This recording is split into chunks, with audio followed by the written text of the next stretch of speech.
ਸਤਨਾਮ।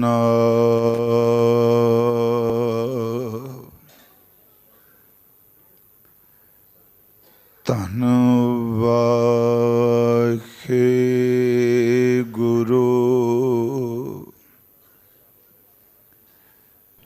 ਸਾਹਿਬ JIO.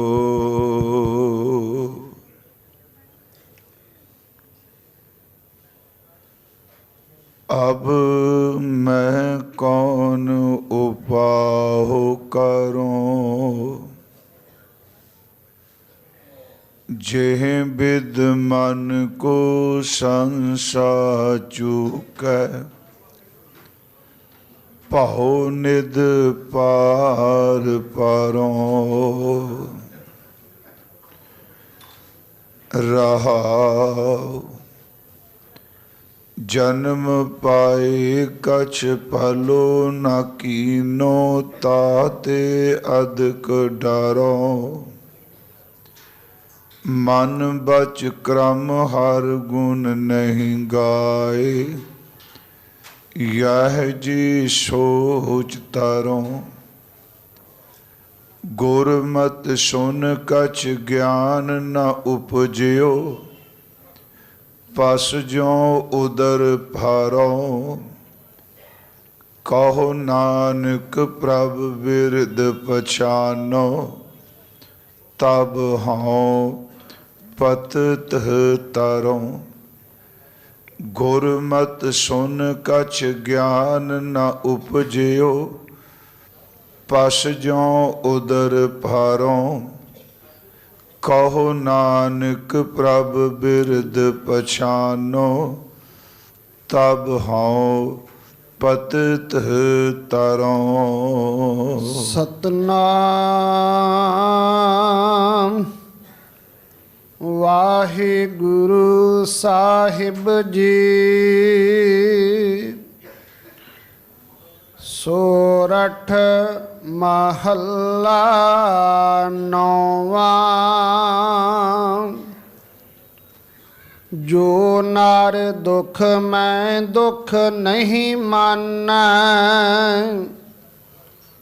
सुख स्नेहो अर भय नहीं जाकै। कंचन माटी मानै, जो नार दुख मैं दुख नहीं मानै। सुख स्नेहो अर भय नहीं जाकै। कंचन माटी मानै। वाहिगुरु जी का खालसा, वाहिगुरु जी की फतेह। परम सन्मान योग जुगो जुग अटल साहिब श्री गुरु ग्रंथ साहिब सच्चे पातशाह महाराज जी दी पावन पवित्र हजूरी अंदर सतगुरु गुरु तेग बहादुर साहब सच्चे पातशाह जी संकट हरन वाले सतगुरु जी, दीनां दी मजलूमां दी रखिया करन वाले सतगुरु जी, हर एक दे उत्ते पर्दे पा के ढकण वाले सतगुरु जी, त्याग बैराग अनुराग दी रूहानी मूर्त सतगुरु गुरु तेग बहादुर जी, हजूर दे शहादत वाले अस्थान गुरुद्वारा सीसगंज साहब जी विखे अमृत वेले तो सजे हुए गुरमत दीवान दी आप जी हाਜ਼ਰੀ ਭਰ ਰਹੇ ਹੋ। ਕੱਲ ਸਤਿਗੁਰਾਂ ਦੀ ਬਖਸ਼ਿਸ਼ ਸਦਕਾ ਗੁਰੂ ਤੇਗ ਬਹਾਦਰ ਸਾਹਿਬ ਮਹਾਰਾਜ ਜੀ ਦਾ ਉਚਾਰਨ ਕੀਤਾ ਹੋਇਆ ਜੋ ਸੋਰਠ ਰਾਗ ਅੰਦਰ ਸ਼ਬਦ ਹੈ, ਇਸ ਅੰਮ੍ਰਿਤ ਬਚਨ ਦੀ ਵਿਚਾਰ ਪ੍ਰਾਰੰਭ ਕੀਤੀ ਸੀ। ਉਸੇ ਹੀ ਅੰਮ੍ਰਿਤ ਸ਼ਬਦ ਦਾ ਪਾਠ ਸਨਮਾਨਯੋਗ ਸਿੰਘ ਸਾਹਿਬ ਗਿਆਨੀ ਹਰਨਾਮ ਸਿੰਘ ਜੀ ਮੁੱਖ ਗ੍ਰੰਥੀ ਸਾਹਿਬ ਗੁਰਦੁਆਰਾ ਸੀਸਗੰਜ ਸਾਹਿਬ, ਉਹਨਾਂ ਨੇ ਪਾਠ ਸਰਵਣ ਕਰਾਇਆ ਹੈ। ਪ੍ਰਬੰਧਕ ਵੀਰਾਂ ਦਾ, ਗਿਆਨੀ ਜੀ ਦਾ ਧੰਨਵਾਦ, ਜਿਨ੍ਹਾਂ ਨੇ ਕਥਾ ਦੇ ਸਮੇਂ ਵਿੱਚ ਵਾਅਦਾ ਕੀਤਾ ਹੈ। ਸਤਿਗੁਰੂ ਗੁਰੂ ਤੇਗ ਬਹਾਦਰ ਸਾਹਿਬ ਦੀ ਸ਼ਹਾਦਤ ਨੂੰ ਸਮਰਪਿਤ ਦੀਵਾਨ ਹੋਣ ਕਰਕੇ ਆਪ ਜਿਤਨੇ ਸਤਿਗੁਰਾਂ ਜੀ ਦੀ ਚਰਨ ਸ਼ਰਨ ਵਿੱਚ ਸੁਭਾਏਮਾਨ ਹੋ, ਜਾਂ ਦੇਸ਼ ਪ੍ਰਦੇਸ਼ ਵਿੱਚ ਬੈਠੇ ਆਪਣੇ ਘਰਾਂ 'ਚ ਹਜ਼ੂਰ ਦੇ ਇਸ ਅਸਥਾਨ ਤੋਂ ਆਪ ਜੀ ਕਥਾ ਕੀਰਤਨ ਸਰਵਣ ਕਰ ਰਹੇ ਹੋ।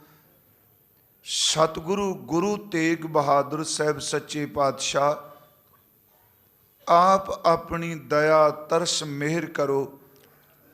ਆਪ ਵਿੱਚ ਵਰਤ ਕੇ ਸਤਿਗੁਰੂ ਆਪਣੇ ਇਸ ਅੰਮ੍ਰਿਤ ਬਚਨ ਦੀ ਵਿਚਾਰ ਆਪ ਹੀ ਕਰਾ ਲਵੋ। ਸਾਧ ਸੰਗਤ ਪਿਆਰ ਅਦਬ ਸਹਿਤ ਉਚਾਰਨ ਕਰੋ ਜੀ। ਸਤਨਾਮ ਸ੍ਰੀ ਵਾਹਿਗੁਰੂ ਜੀ। ਫਿਰ ਉਚਾਰਨ ਕਰੋ ਜੀ। ਸਤਨਾਮ ਸ੍ਰੀ ਵਾਹਿਗੁਰੂ ਜੀ। ਵਾਹਿਗੁਰੂ ਸਾਹਿਬ ਜੀ। ਸੋਰਠ ਮਹੱਲਾ ਨੌਵਾਂ। ਜੋ ਨਰ ਦੁਖ ਮਹਿ ਦੁਖ ਨਹੀਂ ਮਾਨੈ, ਸੁਖ ਸਨੇਹੋ ਅਰ ਭੈ ਨਹੀਂ ਜਾਕੈ, ਕੰਚਨ ਮਾਟੀ ਮਾਨੈ। ਸਤਿਗੁਰੂ ਗੁਰੂ ਤੇਗ ਬਹਾਦਰ ਸਾਹਿਬ ਸੱਚੇ ਪਾਤਸ਼ਾਹ ਜੀ ਮਹਾਰਾਜ, ਕੱਲ ਵੀ ਦਾਸ ਨੇ ਅਰਜ਼ ਕੀਤੀ ਸੀ ਕਿ ਸਤਿਗੁਰੂ ਗੁਰੂ ਗ੍ਰੰਥ ਸਾਹਿਬ ਜੀ ਦਾ ਜੋ ਰੂਹਾਨੀ ਖਜ਼ਾਨਾ ਹੈ ਸ਼ਬਦਾਂ ਦਾ,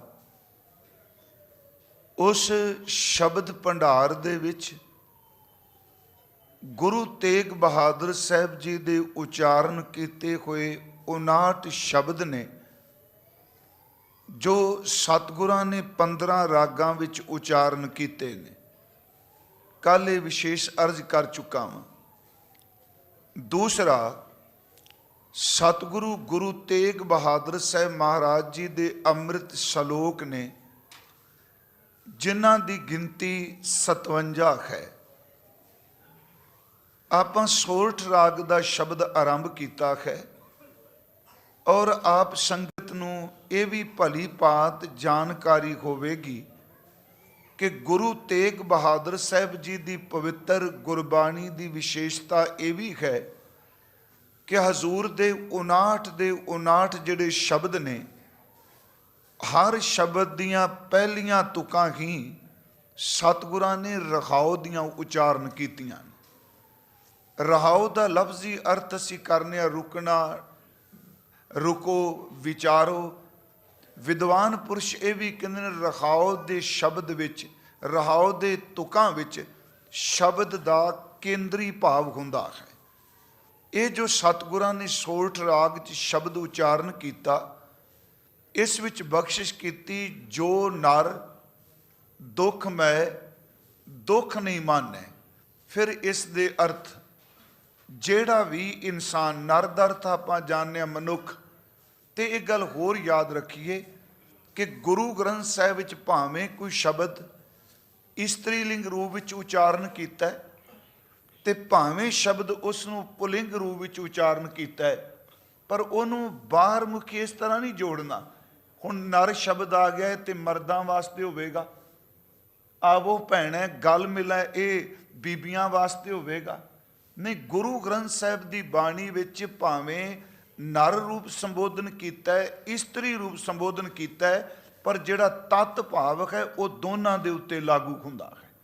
ਜਿਵੇਂ ਅਸੀਂ ਪਾਠ ਕਰਨੇ ਆ, ਭਈ ਪ੍ਰਾਪਤ ਮਾਨੁਖ ਦੇ ਖੁਰੀਆ, ਮਨੁੱਖ ਸ਼ਬਦ ਵਰਤਿਆ ਹੈ, ਉਹ ਇਸਤਰੀ ਜਾਮੇ ਵਾਸਤੇ ਵੀ ਹੈ ਤੇ ਉਹ ਪੁਰਸ਼ ਜਾਮੇ ਵਾਸਤੇ ਵੀ ਹੈ। ਇਸ ਕਰਕੇ ਮੈਂ ਬੇਨਤੀ ਕਰਾਂਗਾ, ਜੇ ਮੈਂ ਪੁਲਿੰਗ ਵਿੱਚ ਅਰਥ ਕਰਾਂਗਾ ਤਾਂ ਇਸਤਰੀ ਹੋਣਗੇ। ਜੋ ਨਰ ਦਾ ਅਰਥ ਹੈ ਜਿਹੜਾ ਮਨੁੱਖ, ਜਿਹੜਾ ਇਨਸਾਨ, ਤੇ ਉਸ ਵਿੱਚ ਦੋਨੋਂ ਚੋਲੇ ਆ ਜਾਂਦੇ ਨੇ, ਮਰਦ ਔਰ ਇਸਤਰੀ ਦਾ। ਇਹਦਾ ਮਤਲਬ ਇਸਤਰੀ ਹੋਵੇ ਪੁਰਸ਼ ਹੋਵੇ, ਜਿਹੜਾ ਇਨਸਾਨ ਪੰਜਾਂ ਤੱਤਾਂ ਦੇ ਜਾਮੇ ਨੂੰ ਧਾਰਨ ਕਰਕੇ ਆਇਆ ਹੈ, ਮਹਾਰਾਜ ਕਹਿੰਦੇ ਜੋ ਨਰ ਦੁੱਖ ਮੈਂ ਦੁੱਖ ਨਹੀਂ ਮਾਨੈ। ਇਸ ਬੇਨਤੀ ਨੂੰ ਥੋੜਾ ਧਿਆਨ ਨਾਲ ਸੁਣਿਓ। ਗੁਰਮੁਖਾ ਬਹੁਤ ਹੀ ਟਿਕਾਅ ਵਾਲੇ ਬਾਣੀ ਦੇ ਗਿਆਤਾ ਬੈਠੇ ਹੋ। ਅੱਜ ਜਦੋਂ ਅੰਮ੍ਰਿਤ ਵੇਲੇ ਸ਼ਬਦ ਮੈਂ ਫਿਰ ਵਾਰ-ਵਾਰ ਪੜ੍ਹ ਰਿਹਾ ਸਾਂ ਤੇ ਸਤਿਗੁਰਾਂ ਨੇ ਇਹਦੇ ਵਿੱਚੋਂ ਅਰਥ ਦੀ ਹੋਰ ਵੀ ਸਮੱਤ ਬਖਸ਼ੀ। ਉਂਝ ਸਾਰਾ ਸ਼ਬਦ ਜਿਹੜਾ ਹੈ, ਇੱਕ ਤਾਂ ਮੈਂ ਕੱਲ ਕਿਹਾ ਸੀ ਵੀ ਇਹਦੇ ਅਰਥ ਤੇ ਘੱਟ ਬ੍ਰਹਮ ਨਿਵਾਸਾਂ ਨਾਲ ਹੋਣਗੇ, ਕਿ ਜਿਹੜਾ ਦੁੱਖ ਵਿੱਚ ਦੁੱਖ ਨੂੰ ਦੁੱਖ ਨਾ ਮੰਨੇ, ਸੁੱਖ ਨਾਲ ਮੋਹ ਨਾ ਕਰੇ, ਸੱਚਮੁੱਚ ਸੋਨਾ ਤੇ ਮਿੱਟੀ ਇੱਕ ਬਰਾਬਰ ਜਾਣੇ, ਸਮਝੋ ਉਹਦੇ ਘੱਟ ਵਿੱਚ ਬ੍ਰਹਮ ਦਾ ਨਿਵਾਸ ਹੈ, ਉਹ ਬ੍ਰਹਮ ਗਿਆਨੀ ਹੈ। ਜਿਹੜਾ ਉਸਤਤ ਨਿੰਦਿਆ ਤੋਂ ਉੱਪਰ ਉੱਠਿਆ ਹੋਵੇ, ਜਿਹੜਾ ਹਰਕ ਤੇ ਸੋਗ ਤੋਂ ਉੱਪਰ ਉੱਠਿਆ ਹੋਵੇ, ਜਿਹੜਾ ਆਸਾ ਤੇ ਮਨਸਾ ਤੋਂ ਉੱਪਰ ਉੱਠਿਆ ਹੋਵੇ, ਜਿਸ ਦੇ ਅੰਦਰ ਕਾਮ ਕ੍ਰੋਧ ਦਾ ਖਿਆਲ ਵੀ ਪੈਦਾ ਨਾ ਹੋਵੇ, ਵਾਹਿਗੁਰੂ ਮਹਾਰਾਜ ਕਹਿ ਰਹੇ ਨੇ ਉਹ ਬ੍ਰਹਮ ਗਿਆਨੀ ਹੈ, ਤੇ ਘੱਟ ਬ੍ਰਹਮ ਨਿਵਾਸਾ। ਅੱਜ ਜਦੋਂ ਅੰਮ੍ਰਿਤ ਬਚਨੇ ਪੜ੍ਹ ਰਹੇ ਸਾਂ ਤੇ ਫਿਰ ਅਰਥ ਸੁਣਿਓ, ਜੋ ਨਰ, ਜਿਹੜਾ ਇਨਸਾਨ ਦੁੱਖ ਵਿੱਚ ਦੁੱਖ ਨੂੰ ਦੁੱਖ ਦੇ ਰੂਪ ਚ ਨਾ ਸਵੀਕਾਰੇ, ਉਹਦੀ ਸੁਰਤ ਨੂੰ ਦੁੱਖ ਬਿਲਕੁਲ ਵੀ ਪ੍ਰਭਾਵਿਤ ਨਾ ਕਰੇ। ਜੋ ਨਰ ਦੁੱਖ ਮੈਂ ਦੁੱਖ ਨਹੀਂ ਮਾਨੈ। ਫਿਰ ਇਸ ਦੇ ਅੱਗੇ ਅਰਥ ਕਰਨੇ ਆ, ਸੁਖ ਸਨੇਹ ਅਰ ਭੈ ਨਹੀਂ ਜਾਂਕੈ। ਜਿਸ ਬੰਦੇ ਦੇ ਅੰਦਰ ਸੁੱਖ ਦਾ ਲਫ਼ਜ਼ੀ ਅਰਥ ਕਰਾਂਗੇ ਜਾਗਤਕ ਸੁੱਖ, ਜਗਤ ਦਾ ਸੁੱਖ, ਤੇ ਅਗਲਾ ਸ਼ਬਦ ਹੈ ਸਨੇਹ, ਤੇ ਸਨੇਹ ਦਾ ਲਫ਼ਜ਼ੀ ਅਰਥ ਆਪਾਂ ਦੂਜਾ ਸਨੇਹ ਨਾ ਕਰੀਏ ਕਿ ਜਿਵੇਂ ਫਲਾਣੇ ਦਾ ਤੈਨੂੰ ਸਨੇਹ ਹੈ, ਉਹਨੂੰ ਪਿਆਰ ਦੀ ਥਾਂ ਤੇ ਅਰਥ ਕਰੀਏ ਵੀ ਮੋਹ। ਜੇਕਰ ਕੋਈ ਬੰਦਾ ਦੁੱਖ ਵਿੱਚ ਦੁੱਖ ਨੂੰ ਦੁੱਖ ਨਾ ਮੰਨੇ ਤੇ ਸੱਚ ਇਹ ਵੇ ਕਿ ਸੁੱਖ ਨਾਲ ਮੋਹ ਵੀ ਨਾ ਕਰੇ, ਜੋ ਨਰ ਦੁੱਖ ਮੈਂ ਦੁੱਖ ਨਹੀਂ ਮਾਨੈ, ਸੁਖ ਸਨੇਹ। ਗੁਰਮੁਖੋ ਥੋੜੀ ਜੀ ਇਕਾਗਰਤਾ ਬਖਸ਼ਿਆ ਦੀ ਤੁਹਾਨੂੰ ਬੇਨਤੀ ਹੈ। ਜਿਹੜਾ ਸੁੱਖ ਵਿੱਚ ਦੁੱਖ ਨੂੰ ਦੁੱਖ ਨਾ ਮੰਨੇ ਤੇ ਸੁੱਖ ਦੇ ਨਾਲ ਮੋਹ ਵੀ ਨਾ ਕਰੇ, ਜੋ ਨਰ ਦੁੱਖ ਮੈਂ ਦੁੱਖ ਨਹੀਂ ਮਾਨੈ, ਸੁਖ ਸਨੇਹ ਅਰ ਭੈ। ਇਹਦਾ ਫਿਰ ਬੇਨਤੀ, ਉਂਝ ਭੈ ਦਾ ਲਫ਼ਜ਼ੀ ਅਰਥ ਹੈ ਡਰ, ਜਿਹੜਾ ਡਰ ਤੋਂ ਵੀ ਮੁਕਤ ਹੋਵੇ। ਮੇਰੀ ਅਰਜ਼ ਹੈ ਕਿ ਇੱਥੇ ਅਰਥ ਜੀ ਇਉਂ ਕਰ ਲਈਏ ਕਿ ਜਿਹੜਾ ਬੰਦਾ ਸੁੱਖ ਨੂੰ ਮੋਹ ਨਾ ਕਰੇ ਤੇ ਦੁੱਖ ਤੋਂ ਭੈ ਨਾ ਖਾਏ। ਫਿਰ ਅਰਜ਼ ਕਿ ਦੁੱਖ, ਕਿਉਂਕਿ ਬੰਦਾ ਦੁੱਖ ਤੋਂ ਡਰਦਾ ਹੈ ਨਾ, ਦੁੱਖ ਬਰਦਾਸ਼ਤ ਨਹੀਂ ਕੀਤਾ ਜਾਂਦਾ। ਇਹਦੇ ਅਰਥ ਜੋ ਨਰ ਦੁੱਖ ਮੈਂ ਦੁੱਖ ਨਹੀਂ ਮਾਨੈ, ਸੁਖ ਸਨੇਹ ਅਰ ਭੈ ਨਹੀਂ ਜਾਕੈ। ਜਿਸ ਬੰਦੇ ਅੰਦਰ ਦੁੱਖ ਨੂੰ ਦੁੱਖ ਨਾ ਮੰਨੇ, ਸੁੱਖ ਨਾਲ ਮੋਹ ਨਾ ਕਰੇ ਤੇ ਸੱਚਮੁੱਚ ਦੁੱਖ ਤੋਂ ਭੈ ਨਾ ਖਾਏ, ਸੁਖ ਸਨੇਹ ਅਰ ਭੈ ਨਹੀਂ ਜਾਕੈ। ਕੰਚਨ ਮਾਟੀ ਮਾਨੈ, ਸੱਚ ਇਹ ਵੇ ਸੋਨੇ ਤੇ ਮਿੱਟੀ ਨੂੰ ਇੱਕ ਬਰਾਬਰ ਜਾਣੇ। ਮਹਾਰਾਜ ਕਹਿੰਦੇ ਸਹੀ ਅਰਥਾਂ ਵਿੱਚ ਉਹ ਹੀ ਬ੍ਰਹਮ ਗਿਆਨੀ ਹੈ। ਇੱਥੇ ਅਰਜ਼ ਫਿਰ ਆਪਾਂ ਸ਼ੁਰੂ ਕਰਨੇ। ਮੈਂ ਕੱਲ ਇੱਕ ਬੇਨਤੀ ਕੀਤੀ ਸੀ, ਸਮਾਂ ਉਦੋਂ ਸਮਾਪਤ ਹੋ ਰਿਹਾ ਸੀ। ਕੋਈ ਸੰਸਾਰ ਵਿੱਚ ਐਸਾ ਬੰਦਾ ਨਹੀਂ, ਬਹੁ ਗਿਣਤੀ 'ਚ, ਜਿਹਨੂੰ ਦੁੱਖ ਨਹੀਂ ਵਿਆਪਿਆ ਹੋਇਆ। ਸੱਚ ਇਹ ਵੇ ਪੀੜਾ ਦੁੱਖ ਦੇ ਪਾਤਰ ਵੱਖਰੇ ਵੱਖਰੇ ਹੁੰਦੇ ਆ, ਪਰ ਅੰਦਰ ਦੀ ਚੀਜ਼ ਇੱਕੋ ਜਿਹੀ ਹੁੰਦੀ ਹੈ। ਕੋਈ ਬੰਦਾ ਤਨ ਕਰਕੇ ਦੁਖੀ ਹੈ, ਕੋਈ ਬੰਦਾ ਮਨ ਕਰਕੇ ਦੁਖੀ ਹੈ, ਕਿਸੇ ਨੂੰ ਧਨ ਨਹੀਂ ਮਿਲਿਆ, ਉਹ ਧਨ ਨਾ ਮਿਲਣ ਕਰਕੇ ਦੁਖੀ ਹੈ। ਕਿਸੇ ਕੋਲ ਇੰਨਾ ਕੁ ਧਨ ਹੈ ਕਿ ਉਹਨੂੰ ਖੋਣ ਵਾਲੇ ਚੰਬੜੇ ਨੇ, ਉਹ ਤਾਂ ਦੁਖੀ ਹੈ। ਕੋਈ ਇਸ ਕਰਕੇ ਦੁਖੀ ਹੈ ਉਹਦੇ ਘਰ ਸੰਤਾਨ ਕੋਈ ਨਹੀਂ, ਕੋਈ ਇਸ ਕਰਕੇ ਦੁਖੀ ਹੈ ਕਿ ਸੰਤਾਨ ਹੈ ਪਰ ਉਹ ਕਹਿਣੇ ਵਿੱਚ ਕੋਈ ਨਹੀਂ, ਕੋਈ ਇਸ ਕਰਕੇ ਦੁਖੀ ਹੈ ਕਿ ਉਹਨੂੰ ਵਿਛੋੜਾ ਪੈ ਗਿਆ ਹੈ। ਮੈਂ ਕੱਲ ਅਰਜ਼ ਕੀਤੀ ਸੀ ਗੁਰਮੁਖੋ, ਫਿਰ ਸੁਣਿਓ ਧਿਆਨ ਨਾਲ, ਕਿ ਦੁੱਖ ਇੱਕ ਸਰਬ ਵਿਆਪਕ ਸੱਚਾਈ ਹੈ। ਇਹ ਸਮਝੀਏ ਵੀ ਕੱਲਾ ਪੰਜਾਬ, ਹਿੰਦੁਸਤਾਨ, ਭਾਰਤ ਨਹੀਂ, ਗੁਰੂ ਸਾਹਿਬ ਨੇ ਗੱਲ ਹੀ ਮੁਕਾ ਦਿੱਤੀ, ਨਾਨਕ ਦੁਖੀਆ ਸਭ ਸੰਸਾਰ। ਪੂਰੇ ਦਾ ਪੂਰਾ ਸੰਸਾਰ ਜਿਹੜਾ ਹੈ ਉਹ ਦੁੱਖ ਦੇ ਨਾਲ ਪੀੜਿਤ ਹੈ, ਉਹ ਸੱਚੀ ਮੁੱਚੀ ਦੁੱਖ ਦੇ ਅੰਦਰ ਪ੍ਰਵਿਰਤ ਹੈ। ਉਹ ਦੂਸਰੀ ਗੱਲ, ਕੋਈ ਬੰਦਾ ਦੁਨੀਆ 'ਚ ਅੱਜ ਤੱਕ ਅਰਦਾਸ ਕਰਦਾ ਨਹੀਂ ਇਹ ਮਿਲਿਆ ਕਿ ਮੈਨੂੰ ਦੁੱਖ ਮਿਲੇ। ਹਰ ਥਾਂ ਤੇ ਬੇਨਤੀਆਂ ਸੁੱਖ ਲਈ ਹੁੰਦੀਆਂ ਨੇ। ਆਪਾਂ ਗੁਰਦੁਆਰੇ ਆਏ ਆ ਸਤਿਗੁਰਾਂ ਦੇ ਸਥਾਨ ਤੇ, ਆਪ ਜੀ ਦੇਖੋਗੇ ਜਿੰਨੇ ਮਰਜ਼ੀ ਸਰੀਰ ਆਉਣ, ਹਰ ਸਰੀਰ ਧੁਰ ਅੰਦਰ ਤੋਂ ਸੁੱਖ ਦੀ ਹੀ ਮੰਗ ਕਰਦਾ ਹੈ। ਜਿੰਨੇ ਧਰਮ ਸਥਾਨ ਨੇ, ਹਰ ਬੰਦਾ ਸੁੱਖ ਦੀ ਭਾਲ ਵਿੱਚ ਹੈ। ਕੱਲਾ ਧਰਮ ਸਥਾਨ ਨਹੀਂ, ਜੋ ਕੁਝ ਅਸੀਂ ਦੁਨੀਆ 'ਚ ਇਕੱਠਾ ਕਰਨੇ ਆ, ਅਸੀਂ ਉਹ ਵੀ ਸੁੱਖ ਵਾਸਤੇ ਕਰ ਰਹੇ ਹਾਂ ਕਿ ਮੇਰਾ ਘਰ ਬਣ ਜਾਏ, ਸੁੱਖ ਹੈ, ਮੇਰਾ ਬਿਜ਼ਨਸ ਬਣ ਚੱਲ ਪਏ, ਸੁੱਖ ਹੈ। ਪਰ ਮੈਂ ਇੱਕ ਬੇਨਤੀ ਕਰਾਂ, ਜਿਹਨੂੰ ਮੰਗਣ ਜਾਂਦੇ ਆ ਉਹ ਮਿਲਦਾ ਨਹੀਂ, ਤੇ ਜਿਹਨੂੰ ਨਹੀਂ ਮੰਗਦੇ ਉਹ ਬਦੋ ਬਦੀ ਸਾਡੇ ਘਰ ਵਿੱਚ ਆਉਂਦਾ ਪਿਆ ਹੈ।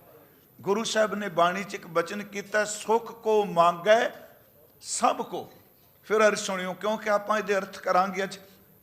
ਸੁੱਖ ਕੋ ਮੰਗੈ ਸਭ ਕੋ, ਗੁਰੂ ਨਾਨਕ ਸਾਹਿਬ ਜੀ, ਹਰ ਬੰਦਾ ਜਿਹੜਾ ਸੁੱਖ ਮੰਗਦਾ ਹੈ, ਦੁੱਖ ਨਾ ਮੰਗੈ ਕੋਈ। ਕੋਈ ਇਨਸਾਨ ਇਹ ਬੇਨਤੀ ਨਹੀਂ ਕਰ ਰਿਹਾ ਕਿ ਮੈਨੂੰ ਦੁੱਖ ਮਿਲ ਜਾਏ, ਹਰ ਬੰਦਾ ਸੁੱਖ ਮੰਗਦਾ ਹੈ। ਤੇ ਗੁਰੂ ਜੀ ਕਹਿੰਦੇ ਨੇ ਲੋਕਾਂ ਨੂੰ ਇਸ ਗੱਲ ਦੀ ਸਮਝ ਨਹੀਂ, ਦੁੱਖ ਦੇ ਬੀਜ ਵਿੱਚ ਸੁੱਖ ਲੁਕਿਆ ਹੋਇਆ ਹੈ। ਤੇ ਯਾਦ ਰੱਖਿਓ, ਸੁੱਖ ਜਿਹੜਾ ਮੰਗਣੇ ਪਏ ਉਹਦੇ ਬੀਜ ਦੇ ਵਿੱਚੋਂ ਦੁੱਖ ਨਿਕਲਣ ਵਾਲਾ ਹੈ। ਇਹ ਕੁਦਰਤੀ ਹੈ ਜੀ। ਜਿਹਨੂੰ ਆਪਾਂ ਸੁੱਖ ਕਹਿੰਦੇ ਆ, ਖਿਮਾ ਕਰਿਓ, ਚ ਦੁੱਖ ਨਿਕਲ ਰਿਹਾ ਹੈ। ਥੋੜੀ ਜਿਹੀ ਇੱਕ ਹੋਰ ਗੱਲ, ਜਨਮ ਸੁੱਖ ਹੈ ਨਾ, ਬੱਚੇ ਦਾ ਜਨਮ ਹੋਇਆ ਸੁੱਖ ਹੈ, ਪਰ ਯਾਦ ਰੱਖਿਓ ਇਸ ਜਨਮ ਦੇ ਬੀਜ ਵਿੱਚ ਇੱਕ ਦੁੱਖ ਪਿਆ ਜਿਹਨੂੰ ਆਪਾਂ ਮੌਤ ਕਹਿੰਦੇ ਹਾਂ। ਫਿਰ ਬੇਨਤੀ ਹੈ, ਹਰ ਸੁੱਖ ਦੇ ਵਿੱਚ ਸੁੱਖ ਕੋ ਮੰਗੈ ਸਭ ਕੋ, ਦੁੱਖ ਨਾ ਮੰਗੈ ਕੋਏ। ਤੇ ਮਹਾਰਾਜ ਕਹਿੰਦੇ ਨੇ, ਸੁੱਖ ਹੈ ਕੋ ਦੁੱਖ ਅਗਲਾ ਮਨਮੁਖ ਬੂਝ ਨਾ ਹੋਏ। ਮਨਮੁਖ ਬੰਦੇ ਨੂੰ ਸਮਝ ਹੀ ਨਹੀਂ ਕਿ ਜਿਹੜਾ ਮੈਂ ਸੁੱਖ ਮੰਗਣਾ ਪਿਆ ਇਹ ਮੇਰੇ ਵਾਸਤੇ ਦੁੱਖ ਬਣਨ ਵਾਲਾ ਹੈ। ਇੱਕ ਹੋਰ ਅਰਜ਼ ਕਰਾਂ, ਤਿੰਨ ਗੱਲਾਂ ਜ਼ਿੰਦਗੀ 'ਚ ਮੇਰੀ ਬੇਨਤੀ ਹੈ, ਮੈਂ ਅਕਸਰ ਕਹਿੰਦਾ ਉਹਨਾਂ ਯਾਦ ਰੱਖਣੀਆਂ ਚਾਹੀਦੀਆਂ ਨੇ। ਸਭ ਤੋਂ ਪਹਿਲੀ ਗੱਲ, ਕਦੀ ਇਹ ਮਨ ਬਣਾ ਕੇ ਨਹੀਂ ਰੱਖਣਾ ਚਾਹੀਦਾ ਕਿ ਹਰ ਵੇਲੇ ਮੇਰੇ ਕੋਲ ਸੁੱਖ ਹੀ ਰਹਿਣਾ ਹੈ। ਫਿਰ ਸੁਣਿਓ, ਤਿੰਨ ਬੇਨਤੀਆਂ ਮੈਂ ਅਕਸਰ ਕਰਨਾ ਹੁੰਦਾ। ਜੇ ਮੈਂ ਇਹ ਸੋਚਾਂ ਜੀ ਮੇਰੇ ਕੋਲ ਸੁੱਖ ਹੈ, ਸਦਾ ਹੀ ਇਹ ਰਹਿਣਾ, ਤੇ ਸਭ ਤੋਂ ਵੱਡਾ ਝੂਠ ਹੈ। ਉਂਝ ਬੰਦਾ ਜਿਹੜਾ ਉਹ ਦੁੱਖ ਵਾਸਤੇ ਕੋਈ ਤਿਆਰੀ ਨਹੀਂ ਕਰਦਾ, ਸਾਰੀਆਂ ਤਿਆਰੀਆਂ ਸੁੱਖ ਵਾਸਤੇ ਹੁੰਦੀਆਂ ਨੇ। ਜੇ ਮੈਨੂੰ ਆਹ ਮਿਲ ਜਾਏ ਮੈਂ ਆਹ ਕਰਾਂਗਾ, ਆਹ ਚੀਜ਼ ਮਿਲ ਗਈ ਆਹ ਕਰਾਂਗਾ। ਤੇ ਕਦੀ ਬੰਦੇ ਨੇ ਕਿਹਾ ਜੋ ਕੁਝ ਹੈ ਜੇ ਸਭ ਕੁਝ ਚਲਾ ਜਾਏ ਮੈਂ ਫਿਰ ਕੀ ਕਰਾਂਗਾ। ਕਿਉਂਕਿ ਇਨਸਾਨ ਦੀ ਮਾਨਸਿਕ ਤਿਆਰੀ ਸਿਰਫ ਬਾਹਰਮੁਖੀ ਸੁੱਖ ਦੀ ਹੈ। ਫਿਰ ਅਰਜ਼ ਹੈ ਕਿ ਇਹ ਗੱਲ ਯਾਦ ਰੱਖੀਏ, ਦੁੱਖ ਸੁੱਖ ਜ਼ਿੰਦਗੀ ਦਾ ਹਿੱਸਾ ਹੈ। ਇਹ ਪੀਰ ਪੈਗੰਬਰਾਂ ਅਵਤਾਰਾਂ ਤੇ ਵੀ, ਅੱਜ ਮੈਂ ਗੁਰੂ ਸਾਹਿਬ ਦੇ ਪਰਿਵਾਰ ਵਿੱਚੋਂ ਜ਼ਿਕਰ ਕਰਨਾ, ਗੁਰੂ ਤੇਗ ਬਹਾਦਰ ਸਾਹਿਬ, ਉਹਨਾਂ ਤੇ ਵੀ ਦੁੱਖ ਆਇਆ ਹੈ। ਪਰ ਯਾਦ ਰੱਖਿਓ, ਉਹਨਾਂ ਨੇ ਦੁੱਖ ਨੂੰ ਦੁੱਖ ਦੇ ਰੂਪ ਵਿੱਚ ਸਵੀਕਾਰ ਕੀਤਾ ਹੀ ਨਹੀਂ। ਮਹਾਰਾਜ ਜੀ ਨੇ ਫਰਮਾਇਆ, ਕਹਿਣ ਲੱਗੇ, ਨਾਨਕ ਬੋਲਣ ਝਖਣਾ ਸੁੱਖ ਛੱਡ ਮੰਗੀਐ ਦੁੱਖ। ਵਾਹਿਗੁਰੂ ਦੁੱਖ ਛੱਡ ਮੰਗੀਐ ਸੁੱਖ। ਹਜ਼ੂਰ ਕਹਿੰਦੇ ਸਭ ਤੋਂ ਵੱਡੀ ਇਹ ਝੱਖ ਮਾਰਨੀ ਹੈ, ਫਜ਼ੂਲ ਬੋਲਣਾ। ਜਦੋਂ ਬੰਦਾ ਇਹ ਕਹਿੰਦਾ ਹੈ ਕਿ ਮੈਨੂੰ ਦੁੱਖ ਨਾ ਦਈ ਮੈਨੂੰ ਸੁੱਖ ਦਈ, ਇਹ ਗੁਰੂ ਨਾਨਕ ਸਾਹਿਬ ਦੇ ਬੋਲ ਨੇ। ਫਿਰ ਅਰਜ਼ ਕਰਾਂ, ਇੱਕ ਤੁਕ ਮੈਂ ਬੋਲਾਂਗਾ, ਉਹ ਆਪ ਸਭ ਬੋਲੋਗੇ, ਉਹ ਇਸ ਸ਼ਲੋਕ ਵਿੱਚ ਹੈ। ਨਾਨਕ ਬੋਲਣ ਝਖਣਾ ਦੁੱਖ ਛੱਡ ਮੰਗੀਐ ਸੁੱਖ, ਦੁੱਖ ਸੁੱਖ ਦੋਇ ਦਰ ਕੱਪੜੇ ਪਹਿਰੇ ਜਾਏ ਮਨੁੱਖ। ਮਹਾਰਾਜ ਕਹਿੰਦੇ ਜਿੱਥੇ ਬੋਲਣ ਖਾਰੀ ਹੈ ਤਿੱਥੇ ਚੰਗੀ ਚੁੱਪ।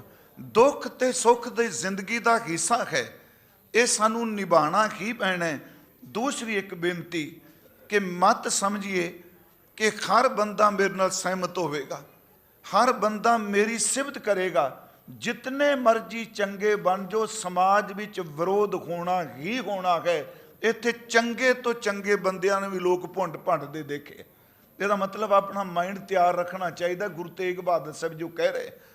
ਤੀਸਰੀ ਗੱਲ, ਕਈ ਵਾਰੀ ਸਮਾਜ 'ਚ ਅਸੀਂ ਵਿਚਰਨੇ ਖਾਂ, ਸਾਡੇ ਆਪਸ 'ਚ ਖਿਆਲਾਤ ਨਹੀਂ ਮਿਲਦੇ, ਪਰ ਸਾਨੂੰ ਫਿਰ ਵੀ ਫਰਜ਼ ਅਦਾ ਕਰਨੇ ਪੈਂਦੇ ਆ। ਤੁਸੀਂ ਰਿਸ਼ਤੇਦਾਰੀਆਂ ਦੇਖੋਗੇ, ਆਪਸ ਵਿੱਚ ਖਿਆਲ ਨਹੀਂ ਮਿਲਣਗੇ, ਪਰ ਅਸੀਂ ਇੱਕ ਗੱਲ ਕਹਿੰਦੇ ਹਾਂ, ਸਾਡੇ ਆਪਸ ਵਿੱਚ ਬਿਲਕੁਲ ਖਿਆਲ ਨਹੀਂ ਮਿਲਦੇ, ਪਰ ਸਹੀ ਅਰਥਾਂ ਵਿੱਚ ਮੈਂ ਆਪਣੇ ਫਰਜ਼ ਅਦਾ ਕਰਨ ਵਾਸਤੇ ਆਇਆ। ਫਿਰ ਅਰਜ ਤਿੰਨ ਗੱਲਾਂ, ਦੁੱਖ ਤੇ ਸੁੱਖ ਜ਼ਿੰਦਗੀ ਦਾ ਹਿੱਸਾ ਹੈ। ਦੂਸਰੀ ਬੇਨਤੀ ਕੀਤੀ ਕਿ ਸਾਰੀ ਥਾਂ ਤੇ ਹਰ ਬੰਦੇ ਤੁਹਾਡੇ ਹੱਕ 'ਚ ਨਹੀਂ, ਵਿਰੋਧੀ ਹਰ ਥਾਂ ਤੇ ਮਿਲਣਗੇ, ਕਿਤੇ ਵੀ ਚਲੇ ਜਾਓ। ਤੀਸਰੀ ਬੇਨਤੀ ਮੈਂ ਕੀਤੀ, ਕਈ ਵਾਰੀ ਇਹੋ ਜਿਹੇ ਘਟਨਾਕ੍ਰਮ ਪਰਿਵਾਰਾਂ ਵਿੱਚ ਵਾਪਰਦੇ ਨੇ ਕਿ ਨਾ ਚਾਹੁੰਦਿਆਂ ਹੋਇਆਂ ਵੀ ਸਾਨੂੰ ਆਪਣੇ ਫਰਜ਼ ਅਦਾ ਕਰਨੇ ਪੈਂਦੇ ਆ। ਸੁਣੋ ਬੇਨਤੀ, ਹੁਣ ਮੈਂ ਕੱਲ ਅਰਜ਼ ਕੀਤੀ ਸੀ ਕਿ ਦੁੱਖ ਆਵੇ ਉਸ ਨੂੰ ਦੁੱਖ ਦੇ ਰੂਪ ਵਿੱਚ ਨਾ ਸਵੀਕਾਰਨਾ। ਇਹ ਬੜੀ ਵੱਡੀ ਗੱਲ ਹੈ। ਕੱਲ ਇੱਕ ਪ੍ਰਮਾਣ ਦਿੱਤਾ ਸੀ ਕਿ ਜਦੋਂ ਦੁੱਖ ਹੁੰਦਾ ਹੈ ਨਾ ਜੀ, ਤੇ ਜੇ ਦੁੱਖ ਦੇ ਵਿੱਚ ਸਿਮਰਨ ਸ਼ਾਮਿਲ ਹੋ ਜਾਏ, ਸੱਚੀ ਮੁੱਚੀ ਉਹ ਦੁੱਖ ਵੀ ਦਵਾਈ ਬਣ ਜਾਂਦਾ ਹੈ। ਕੱਲ ਆਪਾਂ ਥੋੜਾ ਜਿਹਾ ਜਦੋਂ ਸਮਾਪਤੀ ਕਰ ਰਹੇ ਸੀ, ਉਦੋਂ ਮੈਂ ਅਰਜ਼ ਕੀਤੀ ਸੀ ਕਿ ਗੁਰੂ ਨਾਨਕ ਸਾਹਿਬ ਕਹਿੰਦੇ ਦੁੱਖ ਇੱਕ ਮੋਹਰਾ ਹੈ, ਕਿਉਂਕਿ ਉਸ ਲੜੀ ਨੂੰ ਜੋੜਨ ਲੱਗੇ। ਦੁੱਖ ਸੰਖੀਏ ਦੀ ਤਰ੍ਹਾਂ ਹੈ, ਦੁੱਖ ਜ਼ਹਿਰ ਦੀ ਤਰ੍ਹਾਂ ਹੈ। ਸਿੱਧੀ ਬੇਨਤੀ ਵੀ ਦੁੱਖ ਇਸ ਤਰ੍ਹਾਂ ਜਿਵੇਂ ਸੱਪ ਦਾ ਜ਼ਹਿਰ ਹੁੰਦਾ ਹੈ। ਜੇ ਸੱਪ ਸਿੱਧਾ ਕਿਸੇ ਨੂੰ ਡੰਗ ਮਾਰ ਜਾਏ ਤੇ ਇਨਸਾਨ ਦੀ ਮੌਤ ਹੋ ਜਾਂਦੀ ਹੈ। ਗੁਰਮੁਖੋ ਉਹੀ ਸੱਪ ਜਿਹੜਾ ਹੈ, ਉਹਦਾ ਜ਼ਹਿਰ ਕਿਸੇ ਹਕੀਮ ਕੋਲ, ਕਿਸੇ ਸਿਆਣੇ ਦਵਾਈਆਂ ਬਣਾਉਣ ਵਾਲੇ ਕੋਲ ਚਲਾ ਜਾਏ, ਕਿਸੇ ਹਕੀਮ ਵੈਦ ਡਾਕਟਰ ਕੋਲ, ਜਿਹੜਾ ਜ਼ਹਿਰ ਸਿੱਧਾ ਸੱਪ ਡੰਗ ਮਾਰੇ ਬੰਦਾ ਮਰ ਜਾਂਦਾ ਹੈ। ਉਸੇ ਜ਼ਹਿਰ ਦੇ ਵਿੱਚ ਮੈਂ ਬੇਨਤੀ ਕਰਾਂਗਾ, ਦਵਾਈਆਂ ਮਿਲਾ ਕੇ, ਜੜੀਆਂ ਬੂਟੀਆਂ ਮਿਲਾ ਕੇ, ਵੈਦ ਚੰਗੇ ਜ਼ਹਿਰ ਨੂੰ ਮਾਰ ਕੇ ਕੁਸ਼ਤਾ ਬਣਾ ਲੈਂਦੇ ਆ, ਦਵਾਈ ਬਣਾ ਲੈਂਦੇ ਆ। ਹੁਣ ਉਹੀ ਜ਼ਹਿਰ ਜਿਹੜਾ ਸਿੱਧਾ ਆਇਆ, ਇਨਸਾਨ ਦੀ ਮੌਤ ਹੈ, ਜੇ ਜੜੀਆਂ ਬੂਟੀਆਂ ਵਿੱਚ ਮਿਲ ਜਾਣ, ਕੈਮੀਕਲ ਮਿਲ ਜਾਏ ਤੇ ਦਵਾਈ ਬਣ ਜਾਂਦੀ ਏ। ਗੁਰਮੁਖੋ ਸਿੱਧਾ ਦੁੱਖ ਜੇ ਗੁਰੂ ਚੇਤੇ ਨਹੀਂ ਤੇ ਜ਼ਰੂਰ ਮਾਰੇਗਾ। ਜੇ ਦੁੱਖ ਵਿੱਚ ਗੁਰੂ ਦੇ ਨਾਮ ਦਾ ਮਸਾਲਾ ਪੈ ਜਾਏ, ਉਹ ਦੁੱਖ ਵੀ ਸੁੱਖ ਬਣ ਜਾਂਦਾ। ਤੁਸੀਂ ਇੱਕ ਬਚਨ ਰੋਜ਼ ਪੜ੍ਹਦੇ ਹੋ, ਇਹਦੇ ਥੋੜੇ ਜਿਹੇ ਅਰਥ ਕਰਾਂਗੇ ਆਪਾਂ। ਦੁੱਖ ਦਾਰੂ ਸੁਖ ਰੋਗ ਪਿਆ। ਗੁਰੂ ਆਸਾ ਕੀ ਵਾਰ ਦਾ ਬਚਨ 12ਵੀਂ ਪੌੜੀ में रखा ले। दुख दारू, ਇਹਦਾ ਅਰਥ ਹੋ ਗਿਆ ਦੁੱਖ ਹੈ ਦਵਾਈ, ਅੱਗੇ ਹੈ ਸੁੱਖ ਰੋਗ ਭਇਆ। ਸੁੱਖ ਜਿਹੜਾ ਉਹ ਰੋਗ ਬਣ ਗਿਆ, ਸੱਚੀ ਮੁੱਚੀ ਉਹ ਦੁੱਖ ਬਣ ਗਿਆ। ਹੁਣ ਇਹਦਾ ਮਤਲਬ ਕਿ ਦੁੱਖ दारू ਸੁੱਖ ਰੋਗ ਭਇਆ, ਅੱਗੇ ਹੈ ਜਾ ਸੁੱਖ ਤਾਮ ਨਾ ਹੋਈ। ਇਸ ਨੂੰ ਥੋੜਾ ਜਿਹਾ ਧਿਆਨ ਨਾਲ ਸੁਣਿਓ ਕਿ ਕਿਸ ਤੁਕ ਦੇ ਅਰਥ ਵਿਦਵਾਨ ਪੁਰਸ਼ਾਂ ਨੇ ਜਿੰਨੀ ਜਿੰਨੀ ਸੋਝੀ ਮਿਲੀ ਟੀਕਾਕਾਰਾਂ ਨੇ ਕੀਤੇ। ਇਹ ਤਾਂ ਅਰਥ ਸਪਸ਼ਟ ਨੇ ਕਿ ਦੁੱਖ ਜਿਹੜਾ ਹੈ ਉਹ ਦਵਾਈ ਬਣ ਜਾਂਦਾ ਹੈ, ਤੇ ਦੂਜੇ ਪਾਸੇ ਅਸੀਂ ਕਹਿੰਦੇ ਹਾਂ ਸੁੱਖ ਜਿਹੜਾ ਹੈ ਉਹ ਰੋਗ ਬਣ ਜਾਂਦਾ ਹੈ। ਦੁੱਖ ਵਿੱਚ ਜਿੰਨਾ ਬੰਦਾ ਪਰਮਾਤਮਾ ਵਾਲੇ ਪਾਸੇ ਜਾਂਦਾ, ਖਿਮਾ ਕਰਿਓ, ਅਕਸਰ ਬੰਦਾ ਸੁੱਖ ਮਿਲਦਾ ਹੈ, ਇਹਨੂੰ ਪਰਮਾਤਮਾ ਗੁਰੂ ਭੁੱਲਣਾ ਸ਼ੁਰੂ ਹੋ ਜਾਂਦਾ ਹੈ, ਕਿਉਂਕਿ ਸੁੱਖ ਆਲਸ ਨੂੰ ਜਨਮ ਦਿੰਦਾ ਹੈ। ਸੁੱਖ ਵਿੱਚ ਬੰਦਾ ਖੌਮੇ ਨੂੰ ਵੀ ਜਨਮ ਦਿੰਦਾ ਹੈ। ਬੰਦਾ ਦੁੱਖ दारू ਹੈ, ਸੁੱਖ ਬਿਮਾਰੀ ਹੈ। ਹੁਣ ਅੱਗੇ ਫਿਰ ਸਟੋਕ ਆ ਗਈ ਜਾ ਸੁੱਖ। ਫਿਰ ਸੁਣਿਓ, ਦੁੱਖ दारू ਸੁੱਖ ਰੋਗ ਭਇਆ, ਜਾ ਸੁੱਖ ਤਾਮ ਨਾ ਹੋਈ। ਇਹਦਾ ਅਰਥ ਕੀ ਹੋਇਆ? ਇਹਦਾ ਅਰਥ ਜਿੰਨੀ ਕੁ ਸਮਝ ਪਈ, ਮੈਂ ਦਾਵਾ ਨਹੀਂ ਕਰਦਾ, ਦੁੱਖ ਦਵਾਈ ਬਣ ਜਾਂਦਾ ਹੈ, ਕਿਉਂਕਿ ਦੁੱਖ ਲਾਗੇ ਰਾਮ ਪੁਕਾਰਾ ਹੈ। ਕਈ ਮੈਂ ਇਨਸਾਨ ਜ਼ਿੰਦਗੀ 'ਚ ਐਸੇ ਮਿਲੇ ਦੇਖਿਆ ਕਿ ਜਿਨ੍ਹਾਂ ਨੂੰ ਕੋਈ ਬਿਮਾਰੀ ਸੀ, ਕੋਈ ਬੱਚੇ ਦਾ ਸੀ, ਉਹ ਜਦੋਂ ਗੁਰੂ ਘਰ ਨਾਲ ਜੁੜੇ, ਉਹ ਕਹਿੰਦੇ ਨੇ ਉਹ ਬਿਮਾਰੀ ਸਾਡੇ ਲਈ ਦਾਤ ਬਣ ਗਈ। ਅਸੀਂ ਉਸ ਦਿਨ ਤੋਂ ਬਾਅਦ ਸਤਿਗੁਰੂ ਦੀ ਬਾਣੀ ਦਾ ਪਾਠ ਕਰਨ ਲੱਗ ਪਏ ਹਾਂ। ਫਿਰ ਬੇਨਤੀ, ਦੁੱਖ ਦਵਾਈ ਹੈ, ਸੁੱਖ ਰੋਗ ਹੈ। ਸੁਣਿਓ, ਜਾ ਸੁੱਖ, ਜਦੋਂ ਦੁੱਖ दारू ਵਿੱਚੋਂ ਸੁੱਖ ਨਿਕਲੇਗਾ। ਫਿਰ ਅਰ ਸੁਣਿਓ, ਦੁੱਖ दारू ਵਿੱਚੋਂ ਸੁੱਖ ਨਿਕਲਿਆ, ਜਾ ਸੁੱਖ ਜਦੋਂ ਆਤਮਿਕ ਸੁੱਖ ਹੋਇਆ, ਤਾਮ ਨਾ ਹੋਈ। ਤਾਮ ਦਾ ਅਰਥ ਹੈ ਤਦੋਂ ਫਿਰ ਤੈਨੂੰ ਦੁੱਖ ਨਹੀਂ ਵਿਆਪੇਗਾ, ਜਦੋਂ ਦੁੱਖ ਵਿੱਚੋਂ ਸੁੱਖ ਨਿਕਲੇਗਾ। ਫਿਰ ਇਹਦੇ ਅਰਥ ਮੈਂ ਅਰਜ਼ ਕਰਾਂਗਾ, ਦੁੱਖ दारू ਸੁੱਖ ਰੋਗ ਭਇਆ। दारू ਦਾ ਅਰਥ ਹੈ ਦਵਾਈ ਜਿਹਨੇ ਆਰਾਮ ਦੇਣਾ। ਦੁੱਖ ਵਿੱਚੋਂ ਸੱਚੀ ਮੁੱਚੀ ਇਲਾਜ ਨਿਕਲਿਆ। ਦੁੱਖ ਦਾਰੂ ਸੁਖ ਰੋਗ ਭਇਆ, ਜਾ ਸੁਖ ਤਾਮ ਨਾ ਹੋਈ। ਇੱਕ ਦੋ ਹੋਰ ਬੇਨਤੀਆਂ। ਇਹੀ ਤਾਂ ਬੇਨਤੀ ਹੈ ਸਤਿਗੁਰੂ ਗੁਰੂ ਤੇਗ ਬਹਾਦਰ ਸਾਹਿਬ ਬਚਨ ਕਰਦੇ ਆ, ਦੁੱਖ ਆਵੇ ਸੁਖ ਆਵੇ, ਕਦੀ ਵਾਹਿਗੁਰੂ ਜੀ ਦਾ ਪੱਲਾ ਨਹੀਂ ਛੱਡਣਾ। ਮੈਂ ਇੱਕ ਹੋਰ ਅਰਜ਼, ਅੱਜ ਮੇਰੇ ਮਨ ਸੀ ਕਿ ਮੈਂ ਕੋਈ ਸਤਿਗੁਰੂ ਦੇ ਜੀਵਨ ਵਿੱਚ ਇੱਕ ਦੋ ਘਟਨਾਵਾਂ ਉਹਨਾਂ ਦੀਆਂ, ਹੈ ਤਾਂ ਸਾਰੀ ਬਖਸ਼ਿਸ਼। ਸਿੱਧੀ ਗੱਲ ਜੀ, ਜਦੋਂ ਗੁਰੂ ਤੇਗ ਬਹਾਦਰ ਸਾਹਿਬ ਦਾ ਨਾਮ ਹੀ ਲਈਏ ਉਦੋਂ ਹੀ ਖਜ਼ਾਨੇ ਭਰੇ ਜਾਂਦੇ ਆ। ਉਹਨਾਂ ਤਾਂ ਹਰ ਥਾਂ ਤੇ ਮਦਦਗਾਰ ਨੇ। ਇੱਕ ਕਿਸ਼ੋਰ ਅਵਸਥਾ ਦਾ ਬੱਚਾ,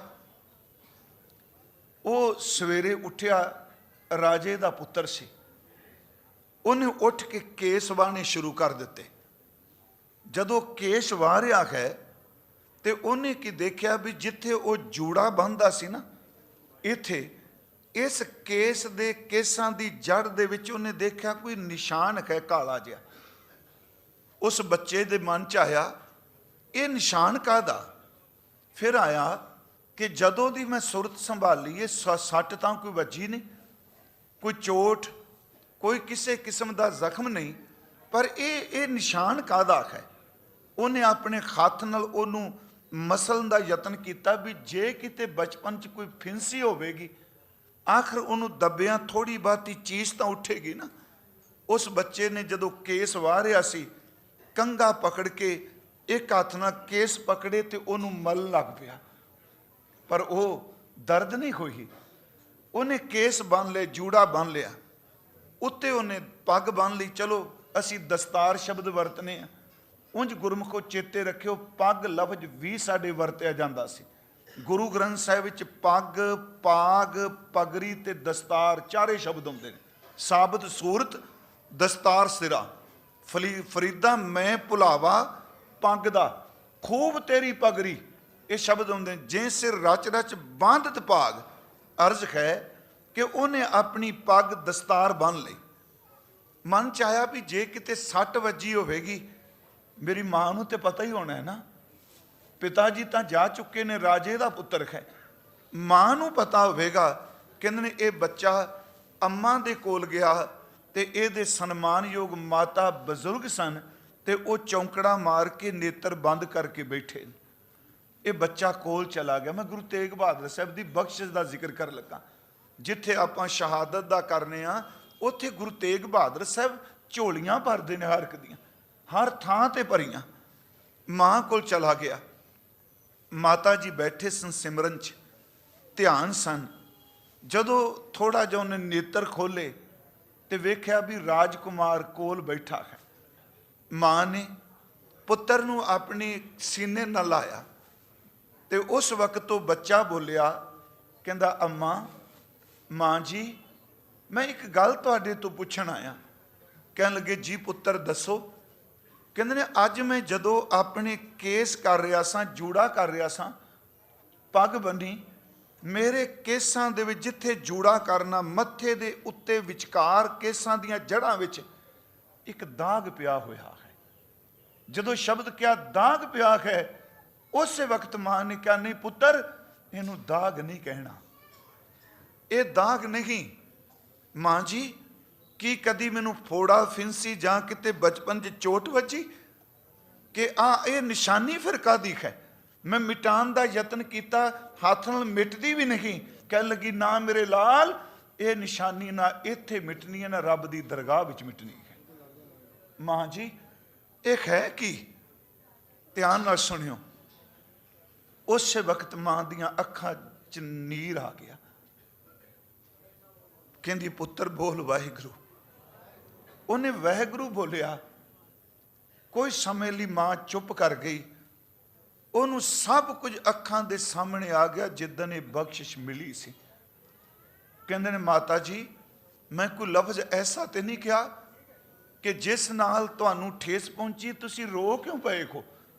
ਮੈਂ ਤਾਂ ਸਿਰਫ ਇਹੀ ਪੁੱਛਿਆ ਵੀ ਇਹ ਚਿੰਨ੍ਹ, ਇਹ ਨਿਸ਼ਾਨੀ ਕੀ ਹੈ? ਉਸ ਵਕਤ ਮਾਂ ਨੇ ਜਿਹੜਾ ਉੱਤਰ ਦਿੱਤਾ, ਕਹਿਣ ਲੱਗੀ ਪੁੱਤਰ, ਇਸ ਜਗਤ ਦਾ ਉਧਾਰ ਕਰਨ ਲਈ ਨਿਰੰਕਾਰ ਨੇ ਜਿਹੜਾ ਸਾਕਾਰ ਰੂਪ ਧਾਰਨ ਕੀਤਾ, ਉਹਦਾ ਨਾਮ ਧੰਨ ਗੁਰੂ ਨਾਨਕ ਸਾਹਿਬ ਹੈ। ਸ਼ਬਦ ਸੁਣਿਓ। ਜਿਨ੍ਹਾਂ ਨੇ ਸਾਕਾਰ ਰੂਪ ਧਾਰਨ ਕੀਤਾ, ਉਹਨਾਂ ਦਾ ਨਾਮ ਧੰਨ ਗੁਰੂ ਨਾਨਕ ਸਾਹਿਬ ਹੈ। ਉਹਨਾਂ ਨੇ ਥਾਂ ਥਾਂ ਤੇ ਸੱਚ ਨਾਮ ਦਾ ਮੰਤਰ ਦਾ ਛੱਟਾ ਦਿੱਤਾ ਤੇ ਸੱਚੀ ਮੁੱਚੀ ਭਾਈ ਸਾਹਿਬ ਨੇ ਕਿਹਾ, ਬਾਬੇ ਤਾਰੇ ਚਾਰ ਚੱਕ ਨੌ ਖੰਡ ਪ੍ਰਿਥਵੀ ਸੱਚਾ ਟੋਬਾ। ਭਾਈ ਸਾਹਿਬ ਕਹਿੰਦੇ ਜਿੱਥੇ ਬਾਬਾ ਪੈਰ ਧਰੇ ਪੂਜਾ ਆਸਣ ਥਾਪਣ ਸੋਏ ਬਖਸ਼ਿਸ਼ ਹੋਈ। हे ਪੁੱਤਰ, ਉਸ ਜੋਤ ਦੇ ਮਾਲਿਕ ਰਹਿਮਤਾਂ ਦੇ ਦਾਤੇ ਇਹਨੇ ਸ਼ਬਦ ਕਹਿ ਕੇ ਗਲਾ ਭਾਰਿਆ। ਕਹਿਣ ਲੱਗੇ ਮਾਂ ਜੀ ਦੱਸੋ। ਕਹਿਣ ਲੱਗੇ ਉਹਨਾਂ ਦਾ 9ਵਾਂ ਜਾਮਾ ਸਾਨੂੰ ਨਵਾਜਣ ਇੱਥੇ ਆਇਆ। ਗੁਰੂ ਤੇਗ ਬਹਾਦਰ ਸਾਹਿਬ ਜੀ ਵੱਲ ਇਸ਼ਾਰਾ ਕਰਦੇ ਨੇ। ਉਸ ਰਾਜੇ ਦਾ ਨਾਮ ਸੀ ਜੀ ਰਾਜਾ ਰਾਮ ਰਾਏ, ਅਸਾਮ ਵੱਲ। ਕਹਿੰਦੇ ਨੇ ਤੇਰੇ ਪਿਤਾ ਜੀ ਤੇ ਅਸੀਂ, ਸਾਨੂੰ ਪਤਾ ਲੱਗਾ ਵੀ ਗੁਰੂ ਤੇਗ ਬਹਾਦਰ ਸਾਹਿਬ ਆਏ ਨੇ। ਉਹਨਾਂ ਨੂੰ ਜਿਹੜਾ ਭਾਵਨਾ ਨਾਲ ਚੇਤੇ ਕਰਦਾ, ਜੋ ਮੰਗਦਾ ਹੈ, ਗੁਰੂ ਤੇਗ ਬਹਾਦਰ ਸਾਹਿਬ ਉਹਨਾਂ ਦੀ ਝੋਲੀ ਭਰਦੇ ਆ। ਕਹਿੰਦੇ ਮੈਂ ਤੇ ਤੇਰੇ ਪਿਤਾ ਜੀ ਸੀ, ਦੋਨੋਂ ਚਲੇ ਗਏ। ਗੁਰੂ ਤੇਗ ਬਹਾਦਰ ਸਾਹਿਬ ਬੈਠੇ ਸਨ, ਅਸੀਂ ਹਜ਼ੂਰ ਦੇ ਚਰਨਾਂ ਚਲੇ ਗਏ। ਕਹਿੰਦੇ ਉਹਨਾਂ ਦਾ ਮੁਖ ਇੰਨਾ ਪਿਆਰਾ ਸੀ। ਯਾਦ ਰੱਖਿਓ, ਜਿਹੜਾ ਸਾਡੇ ਇਤਿਹਾਸ ਨੇ ਮਹਾਰਾਜ ਸਰੂਪ ਦੱਸਿਆ ਨਾ, ਉਂਝ ਤਾਂ ਸ਼ਬਦ ਹੀ ਸਭ ਕੁਝ ਕਹੇ, ਪਰ ਮੈਂ ਫਿਰ ਵੀ ਕਹਿੰਦਾ ਇੰਨੀ ਕੱਟੜਤਾ ਨਾ ਵਰਤੀਏ। ਆਖਰ ਉਸ ਤਨ ਨੂੰ ਵੀ ਤੇ ਚੇਤੇ ਕਰ ਰਹੇ ਆ ਨਾ ਜਿਹਨੇ ਸ਼ਹਾਦਤ ਦਾ ਜਾਮ ਪੀਤਾ ਹੈ। ਸਤਿਗੁਰਾਂ ਦਾ ਜਿਹੜਾ ਮਸਤਕ ਸੀ ਨਾ ਜੀ, ਗੁਰੂ ਤੇਗ ਬਹਾਦਰ ਸਾਹਿਬ ਦਾ, ਇਹ ਚੌੜਾ ਸੀ। ਮਹਾਰਾਜ ਜੀ ਦੀਆਂ ਜਿਹੜੀਆਂ ਬਾਹਾਂ ਸਨ ਸਤਿਗੁਰਾਂ ਦੀਆਂ, ਉਹ ਬਹੁਤ ਲੰਬੇਰੀਆਂ ਸਨ।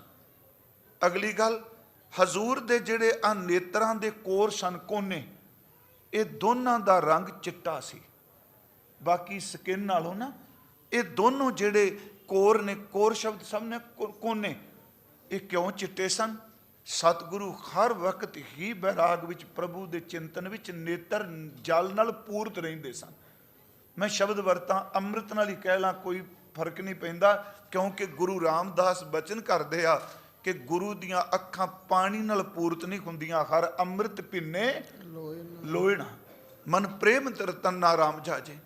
ਅਗਲੀ ਗੱਲ, ਹਜ਼ੂਰ ਦਾ ਦਾੜਾ ਜ਼ਿਆਦਾ ਲੰਮਾ ਨਹੀਂ ਸੀ ਜੀ, ਲੰਬੇਰਾ ਸੀ, ਪਰ ਇੱਕ ਹੁੰਦਾ ਸਿੱਧਾ, ਜਿਵੇਂ ਗੁਰੂ ਰਾਮਦਾਸ ਜੀ। ਹਜ਼ੂਰ ਗੁਰੂ ਤੇਗ ਬਹਾਦਰ ਸਾਹਿਬ ਦਾ ਜਿਹੜਾ ਦਾੜਾ ਸੀ, ਉਹਨਾਂ ਦਾ ਦਾੜਾ ਗੋਲਾਈ ਵਿੱਚ ਸੀ। ਜਿਵੇਂ ਗੋਲਾਈ 'ਚ, ਮੈਂ ਸਮਝ ਗਿਆ ਨਾ ਆਪ ਜੀ। ਕਹਿਣ ਲੱਗੇ ਪੁੱਤਰ, ਗੁਰੂ ਤੇਗ ਬਹਾਦਰ ਸਾਹਿਬ ਬੈਠੇ, ਤੇਰੇ ਪਿਤਾ ਜੀ ਤੇ ਮੈਂ ਉਹਨਾਂ ਦੇ ਚਰਨਾਂ 'ਚ ਬੈਠ ਕੇ ਉਹਨਾਂ ਨੇ ਬਚਨ ਸ਼ੁਰੂ ਕੀਤੇ, ਮਨੁੱਖਾ ਜਨਮ ਨੂੰ ਸਫਲਾਉਣ ਦੀ ਗੱਲ ਕੀਤੀ। ਪੁੱਤਰ, ਉਹਨਾਂ ਦੀ ਨਜ਼ਰ 'ਚ ਇੰਨੀ ਮਿਹਰ ਵਰਤੀ, ਅਸੀਂ ਉਹਨਾਂ ਦੀ ਚਰਨ ਪਉ ਲੈ ਕੇ ਗੁਰੂ ਨਾਨਕ ਨਾਮ ਲੇਵਾ ਸਿੱਖ ਬਣ ਗਏ। ਉਹਨਾਂ ਸਾਨੂੰ ਨਾਮ ਦ੍ਰਿੜ ਕਰਾਇਆ। ਅਸੀਂ ਰੋਜ਼ ਜਾਣਾ। ਇੱਕ ਦਿਨ ਅਸੀਂ ਤੇਰੇ ਪਿਤਾ ਜੀ ਦੋਨੋਂ ਗਏ ਤੇ ਗੁਰੂ ਤੇਗ ਬਹਾਦਰ ਸਾਹਿਬ ਪਲੰਗ ਉੱਤੇ ਬੈਠੇ ਹੋਏ ਸਨ। ਤੇਰੇ ਪਿਤਾ ਜੀ ਉਸ ਦਿਨ ਉਦਾਸ ਸਨ, ਥੋੜੇ ਜਿਹੇ ਦਲਗੀਰ ਸਨ। ਹਜ਼ੂਰ ਦੇ ਕੋਲ ਬੈਠੇ ਬਚਨ ਬਿਲਾਸ ਕੀਤੇ। ਫਿਰ ਗੁਰੂ ਤੇਗ ਬਹਾਦਰ ਸਾਹਿਬ ਨੇ ਪੁੱਛਿਆ, ਰਾਜਨ, ਅੱਜ ਤੂੰ ਦਲਗੀਰ ਕਿਉਂ ਹੈ? ਅੱਜ ਤੁਸੀਂ ਉਦਾਸ ਕਿਉਂ ਹੋ? ਪਿਤਾ ਜੀ ਤੁਹਾਡੇ ਕਹਿਣ ਲੱਗੇ, ਨਹੀਂ ਜੀ। ਹਜ਼ੂਰ ਕਹਿਣ ਲੱਗੇ, ਨਹੀਂ ਨਹੀਂ, ਲੁਕਾਓ ਨਾ, ਤੁਸੀਂ ਉਦਾਸ ਕਿਉਂ ਹੋ? ਤੁਹਾਡੇ ਪਿਤਾ ਜੀ ਨੇ ਕਿਹਾ, ਸੱਚੇ ਪਾਤਸ਼ਾਹ, ਰਾਜ ਭਾਗ ਸੁਖ ਸਭ ਕੁਝ ਦਿੱਤਾ ਹੋਇਆ ਹੈ, ਕਿਸੇ ਚੀਜ਼ ਦੀ ਕਮੀ ਨਹੀਂ। ਮਹਾਰਾਜ, ਪ੍ਰਜਾ ਵੀ ਸੁਖੀ ਹੈ, ਪਰ ਉਦਾਸ ਇਸ ਕਰਕੇ ਹੋ ਜਾਣਾ, ਇਸ ਨੂੰ, ਇਸ ਰਾਜ ਨੂੰ ਸਾਂਭਣ ਵਾਲਾ ਉੱਤਰਾਧਿਕਾਰੀ ਕੋਈ ਨਹੀਂ, ਮੇਰੇ ਘਰ ਸੰਤਾਨ ਕੋਈ ਨਹੀਂ। ਰਾਜ ਭਾਗ ਹੈ, ਸਭ ਕੁਝ ਹੈ। ਮਹਾਰਾਜ, ਮੈਂ ਅੱਜ ਉਦਾਸ ਹਾਂ। ਤੇ ਨਾਲ ਹੀ ਕਹਿੰਦੇ ਨੇ, ਉਸ ਉਦਾਸੀ ਵਿੱਚੋਂ ਬੇਨਤੀ ਕੀਤੀ, ਤੁਸੀਂ ਨਾਮ ਦਿੱਤਾ, ਬੰਦਗੀ ਦਿੱਤੀ, ਮਨ ਟਿਕਾ 'ਚ ਹੈ। ਕਹਿਣ ਲੱਗੇ, ਕਿਰਪਾ ਕਰੋ, ਸਾਨੂੰ ਇੱਕ ਬਾਲਕ ਦੀ ਦਾਤ ਬਖਸ਼ੋ। ਕਹਿੰਦੇ ਨੇ ਇੰਨੀ ਗੱਲ ਕਹਿ ਕੇ ਤੇਰੇ ਪਿਤਾ ਜੀ ਦੇ ਨੇਤਰ ਭਰ ਆਏ। ਗੁਰੂ ਤੇਗ ਬਹਾਦਰ ਸਾਹਿਬ ਨੇ ਉਂਗਲ ਵਿੱਚ ਛਾਪ ਪਾਈ ਹੋਈ ਸੀ। ਯਾਦ ਰੱਖੋ, ਇਹ ਹਿਸਟਰੀ ਹੈ, ਤੇ ਐਵੇਂ ਨਹੀਂ ਕਿ ਮਨੋ ਕਲਪਤ ਗੱਲ ਬਣਾ ਲੈਣੀ। ਸਤਿਗੁਰਾਂ ਨੇ ਛਾਪ ਪਾਈ ਹੈ, ਤੇ ਉਸ ਛਾਪ ਦੇ ਉੱਪਰ ਜਿਹੜੀ ਮੋਹਰ ਸੀ ਨਾ, ਨਿਸ਼ਾਨੀ ਸੀ, ਉਹ ਏਕ ਓੰਕਾਰ ਦੀ ਸੀ, ਏਕ ਓੰਕਾਰ ਦੀ। ਕਹਿਣ ਲੱਗੇ, ਤੇਰੇ ਪਿਤਾ ਜੀ ਹਜ਼ੂਰ ਦੇ ਸਨਮੁਖ ਸਿਰ ਝੁਕਾ ਕੇ ਬਿਰਹਾ ਵਿੱਚ ਆਏ। ਗੁਰੂ ਤੇਗ ਬਹਾਦਰ ਸਾਹਿਬ ਜੀ ਨੇ ਨੇਤਰ ਬੰਦ ਕੀਤੇ। ਉਹ ਛਾਪ ਲਾ ਕੇ ਜਿਵੇਂ ਖੇਡਦੇ ਨੇ, ਇਸ ਤਰ੍ਹਾਂ ਕਰ ਰਹੇ ਸਨ। ਤੇਰੇ ਪਿਤਾ ਜੀ ਦੇ ਮੱਥੇ ਤੇ ਉਹਨਾਂ ਨੇ ਛਾਪ ਲਾਈ।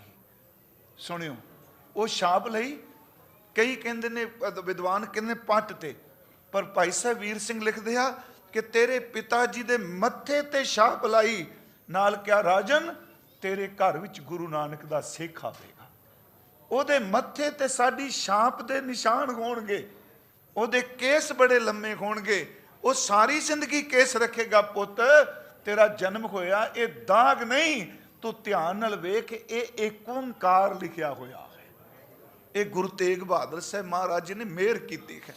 ਯਾਦ ਰੱਖਿਓ, ਉਸ ਰਾਜੇ ਦਾ ਨਾਮ ਸੀ ਰਾਜਾ ਰਾਮ ਰਾਏ, ਉਹਦੇ ਪੁੱਤਰ ਦਾ ਨਾਮ ਸੀ ਰਤਨ ਰਾਏ। ਮੈਂ ਰਤਨ ਰਾਏ ਦਾ ਜ਼ਿਕਰ ਕਰ ਰਿਹਾ। ਜਦੋਂ ਨਾ ਕਿਹਾ ਪੁੱਤਰ ਇਹ ਤੇਰੇ ਮੱਥੇ ਤੇ ਬਖਸ਼ਿਸ਼ ਹੈ ਗੁਰੂ ਤੇਗ ਬਹਾਦਰ ਸਾਹਿਬ ਜੀ ਦੀ, ਇਹ ਏਕ ਓੰਕਾਰ ਲਿਖਿਆ ਹੈ। ਤੇ ਉਸੇ ਵਕਤ ਬਸ ਪਿਆਰਿਓ ਅੰਦਰ ਬਾਲਣ ਤਿਆਰ ਸੀ, ਚਿੰਗਾੜੀ ਮਾਂ ਨੇ ਲਾ ਦਿੱਤੀ। ਉਹੀ ਬੱਚਾ ਕਹਿੰਦਾ ਅੰਮਾ ਮੈਂ ਉਸ ਗੁਰੂ ਤੇਗ ਬਹਾਦਰ ਸਾਹਿਬ ਦੇ ਦਰਸ਼ਨ ਕਰਨੇ ਨੇ ਜਿਨ੍ਹਾਂ ਨੇ ਮੇਰੇ ਤੇ ਬਖਸ਼ਾਂ ਕੀਤੀਆਂ। ਨਾਲ ਕਹਿਣ ਲੱਗੇ ਪੁੱਤ ਜਦੋਂ ਇਹ ਅਸੀਸ ਦਿੱਤੀ ਉਹਨੇ ਨਾ, ਉਦੋਂ ਇਹ ਵੀ ਨਾਲ ਕਿਹਾ ਕਿ ਮਨੁੱਖੀ ਮਨ ਡੋਲ ਜਾਂਦਾ ਹੈ, ਆਹ ਸਾਡੀ ਨਿਸ਼ਾਨੀ ਹੋਵੇਗੀ ਤੇਰੇ ਬੱਚੇ ਦੇ, ਤੇਰੇ ਪੁੱਤਰ ਦੇ ਮੱਥੇ ਤੇ, ਤੈਨੂੰ ਪਤਾ ਰਹੇਗਾ ਇਹ ਗੁਰੂ ਨਾਨਕ ਸਾਹਿਬ ਦੇ ਦਰ ਤੋਂ ਆਇਆ ਹੈ। ਮੈਂ ਬੇਨਤੀ ਕਰਾਂ ਗੁਰੂ ਤੇਗ ਬਹਾਦਰ ਇੱਕ ਪਾਸੇ ਦੁਨੀਆ ਦਾ ਸੁੱਖ ਵੀ ਦੇ ਰਹੇ ਆ, ਮੈਂ ਉਸੇ ਸ਼ਬਦ ਤੇ ਫਿਰ ਆਉਣ ਲੱਗਾ, ਪਰ ਮਹਾਰਾਜ ਕਹਿੰਦੇ ਨੇ ਸੁੱਖ ਦੇ ਮੋਹ ਵਿੱਚ ਨਹੀਂ ਪੈਣਾ ਤੇ ਦੁੱਖ ਨੂੰ ਸੱਚੀ ਮੁੱਚੀ ਦੁੱਖ ਰੂਪ ਨਹੀਂ ਲੈਣਾ। ਦੁੱਖ ਆਵੇ ਤੇ ਗੁਰੂ ਦੇ ਚਰਨ ਘੁੱਟ ਕੇ ਪਕੜਨੇ ਨੇ। ਮੇਰੀ ਫਿਰ ਬੇਨਤੀ ਸੁਣੋ, ਇੱਕ ਬਚਨ ਹੋਰ ਆਪ ਨਾਲ ਸਾਂਝਾ ਕਰਨਾ। ਗੁਰੂ ਨਾਨਕ ਸਾਹਿਬ ਜੀ ਦੇ 2 ਸ਼ਲੋਕ ਨੇ ਰਾਗ ਮਾਘ ਜੀ ਵਾਰ ਵਿੱਚ। ਪਹਿਲੇ ਸ਼ਲੋਕ ਵਿੱਚ ਤਾਂ ਗੁਰਮੁਖੋ ਅੱਤ ਦਾ ਸੁੱਖ ਦੱਸਿਆ, ਅੱਤ ਦਾ। ਦੂਜੇ ਸ਼ਲੋਕ ਵਿੱਚ ਅੱਤ ਦਾ ਦੁੱਖ ਦੱਸਿਆ ਹੈ। ਪਰ ਸੱਚ ਇਹ ਵੇ ਅੱਤ ਦੇ ਸੁੱਖ ਵਿੱਚ ਵੀ ਵਾਹਿਗੁਰੂ ਜੀ ਤੁਹਾਡੀ ਯਾਦ ਨਾ ਭੁੱਲੇ, ਤੇ ਮਹਾਰਾਜ ਕਹਿੰਦੇ ਨੇ ਅੱਤ ਦੇ ਦੁੱਖ ਵਿੱਚ ਵੀ ਤੁਹਾਡੀ ਯਾਦ ਨਾ ਭੁੱਲੇ। ਇਹ ਸ਼ਲੋਕ ਹੈ ਮਹਾਰਾਜ ਜੀ ਦਾ, ਨਦੀਆਂ ਹੋਵਹਿ ਧੇਣਵਾ। ਗੁਰੂ ਨਾਨਕ ਸਾਹਿਬ ਜੀ, ਅਸੀਂ ਧੇਨੂ ਸ਼ਬਦ ਇੱਕ ਵਰਤਨੇ ਆ, ਗਾਂ ਕਹਿੰਦੇ ਆ ਧੇਣਵਾ। ਇਹਦਾ ਮਤਲਬ ਹੋ ਗਿਆ ਜਿੰਨੀਆਂ ਨਦੀਆਂ ਨੇ ਇਹ ਗਾਵਾਂ ਬਣ ਜਾਣ। ਗਾਵਾਂ ਦਾ ਭਾਵ ਅਰਥ ਹੈ ਨਦੀਆਂ ਦਾ ਪਾਣੀ ਦੁੱਧ ਦਾ ਪ੍ਰਵਾਹ ਬਣ ਜਾਏ, ਇਹ ਸਾਰੀਆਂ ਨਦੀਆਂ ਦੁੱਧ ਬਣ ਜਾਣ। ਤੇ ਸੱਚ ਇਹ ਵੇ ਜਿੰਨੇ ਪਾਣੀ ਦੇ ਚਸ਼ਮੇ ਨੇ ਇਹ ਸਾਰੇ ਦੇ ਸਾਰੇ ਪਾਣੀ ਦੇ ਚਸ਼ਮੇ ਗੁਰਮਖੋ ਇਹ ਘਿਓ ਬਣ ਜਾਣ। ਮੇਰੀ ਬੇਨਤੀ ਸੁਣੋ, ਅੱਤ ਦਾ ਸੁੱਖ, ਸਾਰੀਆਂ ਨਦੀਆਂ ਦੁੱਧ ਬਣ ਜਾਣ, ਸਾਰੇ ਜਿਹੜੇ ਚਸ਼ਮੇ ਨੇ ਪਾਣੀ ਦੇ ਇਹ ਘਿਓ ਬਣ ਜਾਣ, ਸਾਰੀ ਜ਼ਮੀਨ ਦੀ ਜਿਹੜੀ ਮਿੱਟੀ ਹੈ ਸ਼ੱਕਰ ਬਣ ਜਾਏ, ਪਹਾੜ ਜਿਹੜੇ ਨੇ ਸੋਨੇ ਤੇ ਚਾਂਦੀ ਦੇ ਬਣ ਜਾਣ, ਇਹਦੇ ਉੱਪਰ ਜਿਹੜੇ ਰੁੱਖ ਨੇ ਉਹਨਾਂ ਉੱਪਰ ਲਾਲ ਹੀਰੇ ਮੋਤੀ ਜੜੇ ਹੋਣ। ਪਰ ਵਾਹਿਗੁਰੂ ਜੀ ਇੰਨਾ ਸੁੱਖ ਸਾਨੂੰ ਦੇ ਦਿਓ, ਪਰ ਇਸ ਸੁੱਖ ਦੇ ਮੋਹ 'ਚ ਪੈ ਕੇ ਕਿਤੇ ਤੇਰਾ ਸਿਮਰਨ ਨਾ ਭੁੱਲ ਜਾਏ। ਮਿਹਰ ਕਰੀ ਮੈਨੂੰ ਸੁੱਖ ਵਿੱਚ ਵੀ ਤੇਰੀ ਸੁੱਖ ਦੀ ਯਾਦ ਰਹੇ। ਇਹ ਬਚਨ ਹੈ ਨਦੀਆਂ ਹੋਵਹਿ ਧੇਣਵਾ, ਸੁਮ ਹੋਵੇ ਦੁੱਧ ਘੀਓ। ਇੱਥੇ ਸੁਮ ਦਾ ਲਫ਼ਜ਼ੀ ਅਰਥ ਜੀ ਚਸ਼ਮੇ, ਇਹ ਸਮੁੰਦਰ ਨਹੀਂ। ਨਦੀਆਂ ਹੋਵਹਿ ਧੇਣਵਾ, ਸੁਮ ਹੋਵੇ ਦੁੱਧ ਘੀਓ, ਸਗਲੀ ਧਰਤੀ ਸ਼ੱਕਰ ਹੋਵੇ, ਖੁਸ਼ੀ ਕਰੈ ਨਿਤ ਜੀਓ।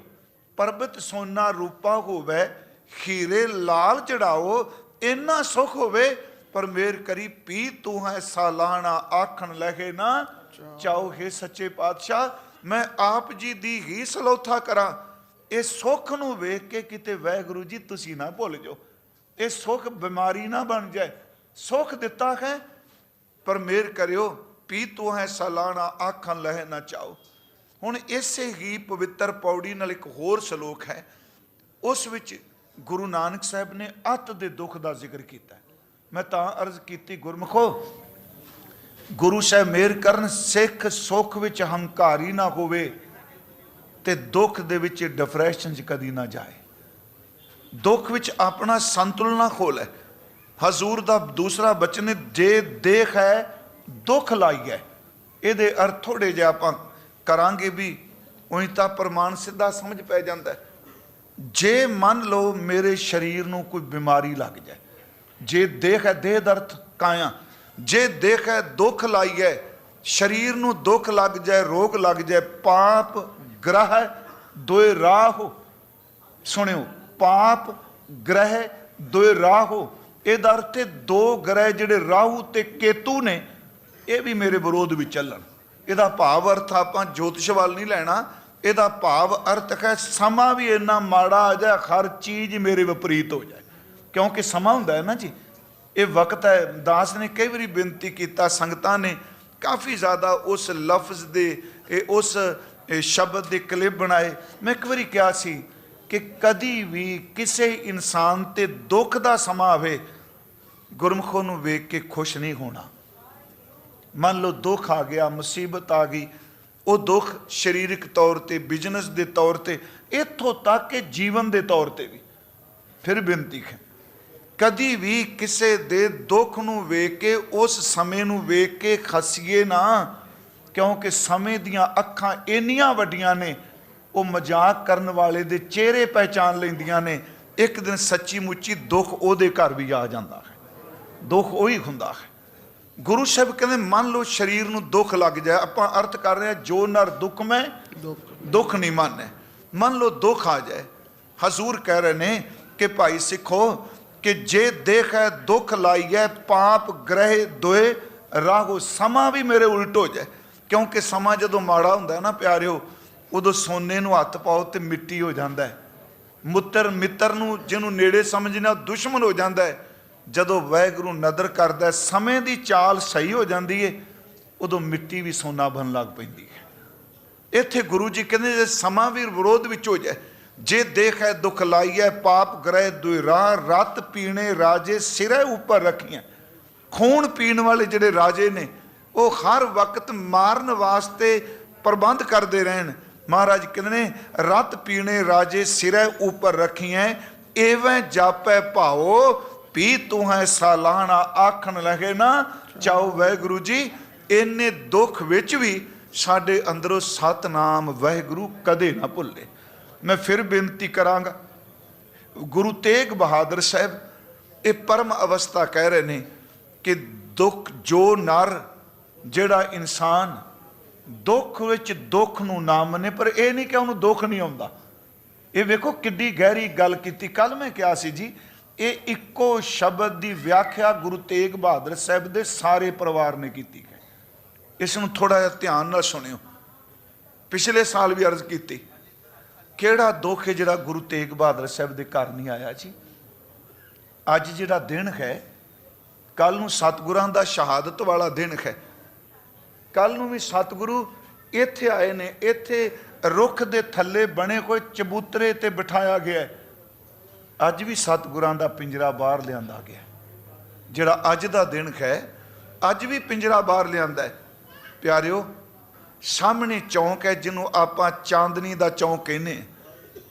ਅੱਜ ਕੀ ਵਾਪਰਿਆ ਹੈ? ਅੱਜ 3 ਸਿੱਖਾਂ ਦਾ ਸ਼ਹਾਦਤ ਵਾਲਾ ਦਿਨ ਹੈ। ਭਾਈ ਮਤੀ ਦਾਸ ਜੀ, ਭਾਈ ਸਤੀ ਦਾਸ ਜੀ ਤੇ ਸਨਮਾਨਯੋਗ ਭਾਈ ਦਿਆਲਾ ਜੀ, ਮੈਂ ਉਹਨਾਂ ਦਾ ਜ਼ਿਕਰ ਕਰਨਾ ਜ਼ਰੂਰੀ ਸੀ ਜੀ। ਅੱਜ ਦਿਨ ਹੈ ਨਾ, ਉਹ ਸਤਿਗੁਰੂ ਜੀ ਦਾ ਪਿੰਜਰਾ ਹੈ। ਪਿੰਜਰੇ ਨੂੰ ਇੱਥੇ ਲਿਆਂਦਾ ਗਿਆ ਤੇ ਉਸ ਪਿੰਜਰੇ ਦਾ ਮੂੰਹ ਕੀਤਾ ਗਿਆ ਚੌਂਕ ਵਾਲੇ ਪਾਸੇ। ਰਾਤੀ ਵੈਸੇ ਅਰਜ਼ ਕਰਾਂਗਾ ਡਿਟੇਲ ਨਾਲ, ਪਰ ਗੁਰਮਖੋ ਉਸ ਵਕਤ ਸਿੱਖਾਂ ਨੂੰ ਇਹੀ ਗੱਲ ਕਹੀ, 3 ਹੀ ਗੱਲਾਂ ਸਨ ਜੀ ਇੱਥੇ ਚੌਂਕ 'ਚ, ਕਰਾਮਾਤ ਦਿਖਾਓ, ਮੌਤ ਸਵੀਕਾਰ ਕਰੋ, ਜਾਂ ਇਸਲਾਮ ਨੂੰ ਕਬੂਲ ਕਰੋ। ਇਹੀ ਸ਼ਬਦ ਸੀ। ਭਾਈ ਮਤੀ ਦਾਸ, ਗੁਰੂ ਤੇਗ ਬਹਾਦਰ ਸਾਹਿਬ, ਉਹਨਾਂ ਦੇ ਸਨਮੁਖ ਪਿਆਰੋ ਸੱਚ ਇਹ ਵੇ 2 ਤਖਤਿਆਂ ਵਿੱਚ ਬੰਨ ਕੇ, 2 ਗੇਲੀਆਂ ਕਹਿੰਦੇ ਆ, 2 ਲੱਕੜ ਦੇ ਤਖਤਿਆਂ ਵਿੱਚ ਬੰਨ ਕੇ, ਰੱਸੇ ਨਾਲ ਬੰਨੇ ਹੱਥ, ਤੇ ਉਹਨਾਂ ਦੇ ਸੀਸ, ਕੇਸ ਖੋਲ ਕੇ ਸੀਸ ਦੇ ਉੱਤੇ ਆਰਾ ਰੱਖ ਕੇ ਜਲਾਦਾਂ ਨੇ ਉਸ ਆਰੇ ਨੂੰ ਚਲਾਇਆ ਜਿਵੇਂ ਲੱਕੜ ਕੱਟੀ ਦੀ ਹੈ। ਸਾਡੀ ਤਵਾਰੀਖ ਨੇ ਕਿਹਾ, ਮਹਿਮਾ ਪ੍ਰਕਾਸ਼ ਵਿੱਚ ਵੀ ਹੈ, ਗੁਰਪ੍ਰਤਾਪ ਸੂਰਜ ਵਿੱਚ ਵੀ ਹੈ। ਸਾਡੇ ਪੁਰਾਣੇ ਜਿਹੜੇ ਗੁਰਮੁਖੀ ਦੇ ਸਰੋਤ ਨੇ ਮੰਨਦੇ ਨੇ ਕਿ ਭਾਈ ਸਾਹਿਬ ਭਾਈ ਮਤੀ ਦਾਸ ਜੀ ਦੇ ਸੀਸ ਦੇ ਉੱਤੇ ਆਰਾ ਚੱਲ ਰਿਹਾ ਹੈ। ਉਹਨਾਂ ਦੇ ਮੁਖ ਦੇ ਵਿੱਚੋਂ ਜਪਜੀ ਸਾਹਿਬ ਦਾ ਪਾਠ ਸ਼ੁਰੂ ਹੋ ਗਿਆ ਹੈ। ਆਰਾ ਤੇਜ਼ੀ ਨਾਲ ਉਹਨਾਂ ਦੇ ਤਨ ਨੂੰ ਚੀਰ ਰਿਹਾ ਹੈ, ਨਾਲ ਲੱਕੜ ਚੀਰੀ ਜਾ ਰਹੀ ਹੈ, ਕਿਉਂਕਿ ਲੱਕੜ ਦੇ ਵਿੱਚ ਬੰਨੇ ਨੇ। ਲੱਕੜ ਤੇ ਸਰੀਰ ਨੂੰ ਆਰਾ ਚੀਰ ਰਿਹਾ ਹੈ। ਜਪਜੀ ਸਾਹਿਬ ਦਾ ਪਾਠ ਸ਼ੁਰੂ ਹੋਇਆ ਹੈ, ਦੋਨੋਂ ਪਾਸਿਆਂ ਇੱਕ ਅੱਖ ਇੱਕ ਪਾਸੇ ਲਟਕ ਗਈ, ਦੂਜੀ ਅੱਖ ਦੂਜੇ ਪਾਸੇ ਲਟਕ ਗਈ, ਨਾਸਕਾ ਦੀ ਹੱਡੀ ਬਿਲਕੁਲ ਵਿੱਚੋਂ ਚੀਰ ਦਿੱਤੀ, ਜਬਾੜਾ ਵਿੱਚੋਂ ਚੀਰ ਦਿੱਤਾ। ਇਸ ਗਰਦਨ ਤੋਂ ਜਿਵੇਂ ਆਪਾਂ ਵੇਖਨੇ ਸਾਹਬਾਨੀ ਨਾਲ ਹੀ ਪੂਰੀ ਛਾਤੀ ਦੋ ਹਿੱਸਿਆਂ ਚੀਰ ਦਿੱਤੀ। ਪਰ ਹੈਰਾਨਗੀ ਦੀ ਗੱਲ ਹੋਈ, ਇੱਕ ਪਾਸਾ ਇਧਰ ਖੱਬੇ ਨੂੰ ਲਟਕ ਗਿਆ, ਦੂਜਾ ਪਾਸਾ ਸੱਜੇ ਨੂੰ ਲਟਕ ਗਿਆ।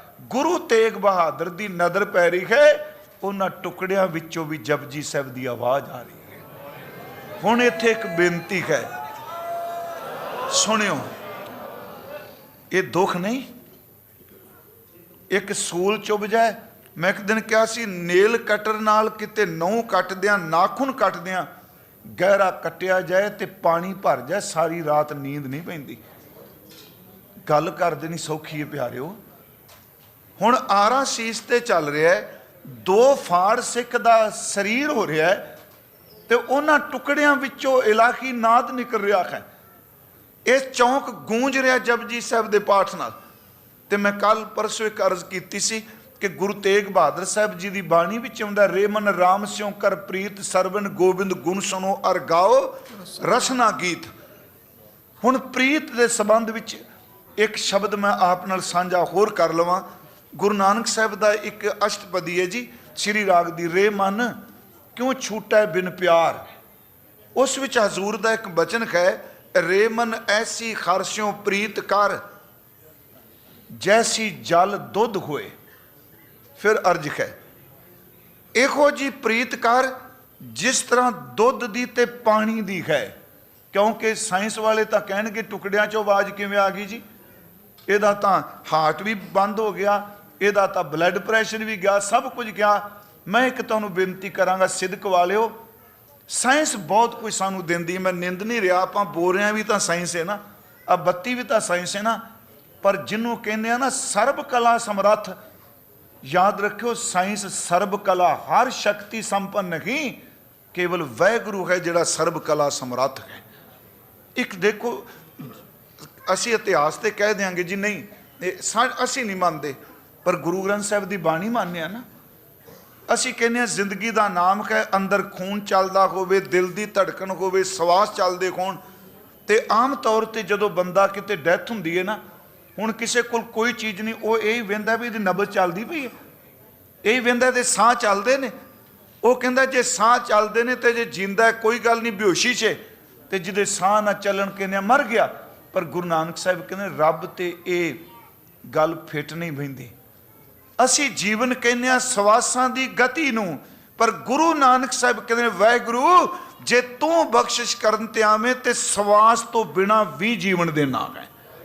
ਇਹ ਸ਼ਬਦ ਹੈ, ਸੀਆਂ ਬਾਜਾਂ ਚਰਗਾਂ ਕੁਈਆਂ ਇਹਨਾਂ ਖਵਾਲੇ ਕਾ। ਇਹ ਸਭ ਉਲਟਾ ਕੰਮ ਹੈ। ਕਦੀ ਸ਼ੇਰ ਘਾਹ ਖਾਏਗਾ, ਮੇਰੀ ਬੇਨਤੀ, ਬਾਜ ਘਾਹ ਖਾਏਗਾ, ਚਰਗ ਤੇ ਕੁਈਆਂ ਸਭ ਮਾਸ ਖੋਰੇ ਨੇ। ਛੀਆਂ ਬਾਜਾਂ ਚਰਗਾਂ ਕੁਈਆਂ ਇਹਨਾਂ ਖਵਾਲੇ ਕਾ, ਕਾ ਖਾਣ ਤੇ ਨਾ ਮਾਸ ਖਵਾਲੇ, ਇਹ ਚਲਾਏ ਰਾਹ। ਨਦੀਆਂ ਵਿੱਚ ਟਿੱਬੇ ਦਿਖਾਲੇ, ਥਲੀ ਕਰੇ ਅਸਗਾਹ, ਕੀੜਾ ਥਾਪ ਦੇ ਪਾਤਸ਼ਾਹੀ ਲਸ਼ਕਰ ਕਰੇ ਸਵਾਹ। ਅਗਲੇ ਬਚਨ ਨੇ, ਜੇਤੇ ਜੀ ਜੀਵੈ ਲੈ ਸਾਹ। ਇਹ ਤੁਹਾਡੇ ਕੋਲ ਇਹ ਸ਼ਬਦ ਤੁਸੀਂ ਪੜ੍ਹ ਕੇ ਦੇਖਿਓ ਘਰ ਜਾ ਕੇ। ਜੇਤੇ ਜੀ ਜੀਵੈ ਲੈ ਸਾਹ, ਜਿਵਾਲੇ ਤਾਂ ਕੇ ਅਸਾਹ। ਪਹਿਲਾ ਸ਼ਬਦ ਮੈਂ ਪੜਿਆ ਸਾਹ, ਸੱਸੇ ਕੰਨਾ ਖਾਹ, ਅੱਗੇ ਹੈ ਅਸਾਹ, ਐੜਾ ਗੇਤਰ ਲਾ ਦਿੱਤਾ। ਜਿੰਨੇ ਜੀਵ ਨੇ ਇਹ ਸਾਹ ਲੈ ਕੇ ਜਿੰਦੇ ਨੇ। ਮਹਾਰਾਜ ਜਿਵਾਲੇ ਤਾਂ ਕੇ ਅਸਾਹ, ਜੇ ਤੂੰ ਜਵਾਲਣ ਤੇ ਆਵੇਂ ਤੇ ਬਿਨਾ ਸਾਹਾਂ ਤੋਂ ਹੀ ਆਵਾਜ਼ ਕੱਢਣਾ ਹੈ। ਮੈਂ ਆਪ ਨੂੰ ਜਿਹੜੀ ਬੇਨਤੀ ਕਰ ਲੱਗਾ ਕਿ ਦੁੱਧ ਤੇ ਪਾਣੀ ਦਾ ਆਪਸੀ ਕਿੰਨਾ ਪਿਆਰ ਹੈ। ਪਾਣੀ, ਤੇਲ ਨਹੀਂ ਇਸ ਤਰ੍ਹਾਂ ਪਿਆਰ ਕਰਦਾ ਪਾਣੀ ਨੂੰ ਜਿੰਨਾ ਦੁੱਧ ਕਰਦਾ ਹੈ। ਤੇਲ ਪਾਣੀ 'ਚ ਮਿਲਾਓ, ਉਹ ਤਾਂ ਮਿਲਦੀ ਕੋਈ ਨਹੀਂ ਜੀ। ਜਿੰਨਾ ਮਰਜ਼ੀ ਪਾਣੀ ਤੇਲ 'ਚ ਪਾਈ ਜਾਓ, ਤੇਲ ਪਾਣੀ 'ਚ ਪਾਈ ਜਾਓ, ਤੇਲ ਵੱਖਰਾ ਹੀ ਰਹੇਗਾ, ਹੁਣੇ ਦੁੱਧ ਤਰਲ। ਪਰ ਜਦੋਂ ਦੁੱਧ ਨੂੰ ਪਾਣੀ 'ਚ ਪਾਈਦਾ ਨਾ, ਜਾਂ ਪਾਣੀ ਨੂੰ ਦੁੱਧ 'ਚ ਪਾਈਦਾ, ਜਿੰਨਾ ਪਾਣੀ ਪਾਈ ਜਾਓਗੇ ਦੁੱਧ ਓਨੀ ਥਾਂ ਦੇਈ ਜਾਏਗਾ, ਪਤਲਾ ਹੋਈ ਜਾਂਦਾ ਨਾ। ਆਪਣਾ ਰੰਗ ਦਿੰਦਾ ਦੁੱਧ, सच ਇਹ ਵੇ ਆਪਣੇ ਜਿੰਨੀ ਕੀਮਤ ਵੀ ਪਵਾ ਜਾਂਦਾ ਹੈ ਪਾਣੀ ਦੀ। ਗੁਰੂ ਨਾਨਕ ਸਾਹਿਬ ਬਚਨ ਕਰਦੇ ਆ, ਮੇਰੇ ਮਨਾ ਇਸ ਤਰ੍ਹਾਂ ਮੁਹੱਬਤ ਹੈ ਗੁਰੂ ਤੇ ਸਿੱਖ ਦੀ, ਉਸੇ ਦੁੱਧ ਤੇ ਪਾਣੀ ਨੂੰ ਮਿਲੇ ਹੋਏ ਪੂਰੇ ਨੂੰ ਚੁੱਲ੍ਹੇ ਤੇ ਰੱਖਿਆ, ਅੱਗ ਬਾਲੀ। ਜਦੋਂ ਤੇਜ਼ ਅੱਗ ਦੀਆਂ ਲਪਟਾਂ ਦਾ ਸੇਕ ਲੱਗਾ ਤੇ ਜਿਹੜਾ ਦੁੱਧ ਵਿੱਚ ਪਾਣੀ ਮਿਲਿਆ ਸੀ ਪਹਿਲਾਂ ਉਹ ਉੱਡਣ ਲੱਗ ਪਿਆ, ਕਿਉਂਕਿ ਪਾਣੀ ਉੱਡਦਾ ਨਾ ਪਹਿਲਾਂ ਭਾਪ ਬਣ ਕੇ ਦੁੱਧ ਵਿੱਚੋਂ। ਤੇ ਵੇਖ ਕੇ ਕਿਹਾ ਉਹ ਕਿੰਨਾ ਬੇਵਫਾ ਨਿਕਲਿਆ ਪਾਣੀ, ਤੈਨੂੰ ਦੁੱਧ ਨੇ ਥਾਂ ਦਿੱਤੀ, ਤੇਰੀ ਕੀਮਤ ਪਵਾਈ, ਸੇਕ ਲੱਗਾ ਤੂੰ ਉੱਡ ਗਿਆ। ਉਹ ਕਹਿੰਦਾ ਮੈਂ ਬੇਵਫਾ ਨਹੀਂ। ਸਮਝਣ ਲਈਏ ਜੀ ਸਾਰੀਆਂ। ਮੈਂ ਫਿਰ ਬੇਨਤੀ, ਕੋਈ ਸੁਣਦਾ ਕਹੇਗਾ ਜੀ ਪਾਣੀ ਗੱਲਾਂ ਕਰਦਾ। ਮੈਂ ਇੱਕ ਦਿਨ ਕਿਹਾ ਸੀ ਕਿ ਗੁਰਮੁਖੋ ਬਾਣੀਕਾਰ ਜਿਹੜੇ ਨੇ ਉਹ ਅਧਿਆਤਮਕਤਾ ਸਮਝਾਉਣ ਲਈ ਜੜ ਤੇ ਚੇਤਨ ਨੂੰ ਆਪੇ ਮੂੰਹ ਲਾ ਕੇ ਗੱਲਾਂ ਕਰਾ ਲੈਂਦੇ ਨੇ। ਕੋਇਲ ਤਾਂ ਰੋਜ਼ ਕੂਕਦੀ ਏ, ਪਰ ਬਾਬੇ ਫਰੀਦ ਨੂੰ ਜਵਾਬ ਦਿੰਦੀ ਆਪਣੇ ਪ੍ਰੀਤਮ ਕਹਿਓ ਬਿਰਹਿ ਜਾਲੀ। ਜਦੋਂ ਪੁੱਛਦੇ ਨੇ ਕਾਲੀ ਕੋਇਲ ਤੂੰ ਕਿਤ ਗੁਣ ਕਾਲੀ, ਮੈਂ ਪੁੱਛਾਂ ਵੀ ਕਿਉਂ ਕਾਲੀ ਹੈ, ਉਹ ਤਾਂ ਉੱਡ ਜੂਗੀ। ਪਰ ਉਹ ਰੂਹਾਨੀ ਜਿਹੜਾ ਸ਼ਾਇਰ ਹੈ, ਦਰਵੇਸ਼ ਹੈ, ਉਹਨੂੰ ਉੱਤਰ ਦੇ ਰਹੀ। ਉੱਤਰ ਕਾਹਦਾ ਦੇ ਰਹੀ? ਉੱਤਰ ਵੀ ਖੁਦ ਦੇ ਰਹੇ ਨੇ, ਪਰ ਸਾਨੂੰ ਸਮਝਾ ਰਹੇ ਨੇ ਉਹਦੇ ਰਾਹੀਂ। ਉਹਨੇ ਕਿਹਾ ਪਾਣੀ ਦੁੱਧ ਨੂੰ ਦੇਖ, ਪਾਣੀ ਬੇਵਫਾ ਨਿਕਲਿਆ, ਛੱਡ ਕੇ ਭੱਜ ਗਿਆ, ਉੱਡ ਗਿਆ। ਪਾਣੀ ਕਹਿੰਦਾ ਮੈਂ ਬੇਵਫਾ ਨਹੀਂ, ਮੈਂ ਚਾਹਨਾ ਵੀ ਮੇਰੇ ਹੁੰਦਿਆਂ ਦੁੱਧ ਨੂੰ ਸੇਕ ਨਾ ਲੱਗੇ, ਇਹਨੂੰ ਸੇਕ ਲੱਗਣ ਤੋਂ ਪਹਿਲਾਂ ਮੈਂ ਆਪਣਾ ਆਪ ਕੁਰਬਾਨ ਕਰਨਾ ਚਾਹਨਾ, ਕਿਉਂਕਿ ਪਾਣੀ ਪਹਿਲਾਂ ਉੱਡ ਰਿਹਾ ਹੈ ਨਾ। ਅੱਜ ਸਿੱਖਾਂ ਦੀ ਸ਼ਹਾਦਤ ਹੈ। ਗੁਰੂ ਕੀਆਂ ਸਾਖੀਆਂ ਵਿੱਚ ਇੱਥੇ 3 ਬਚਨ ਗੁਰੂ ਤੇਗ ਬਹਾਦਰ ਸਾਹਿਬ ਜੀ ਨੇ ਕਹੇ ਸਨ।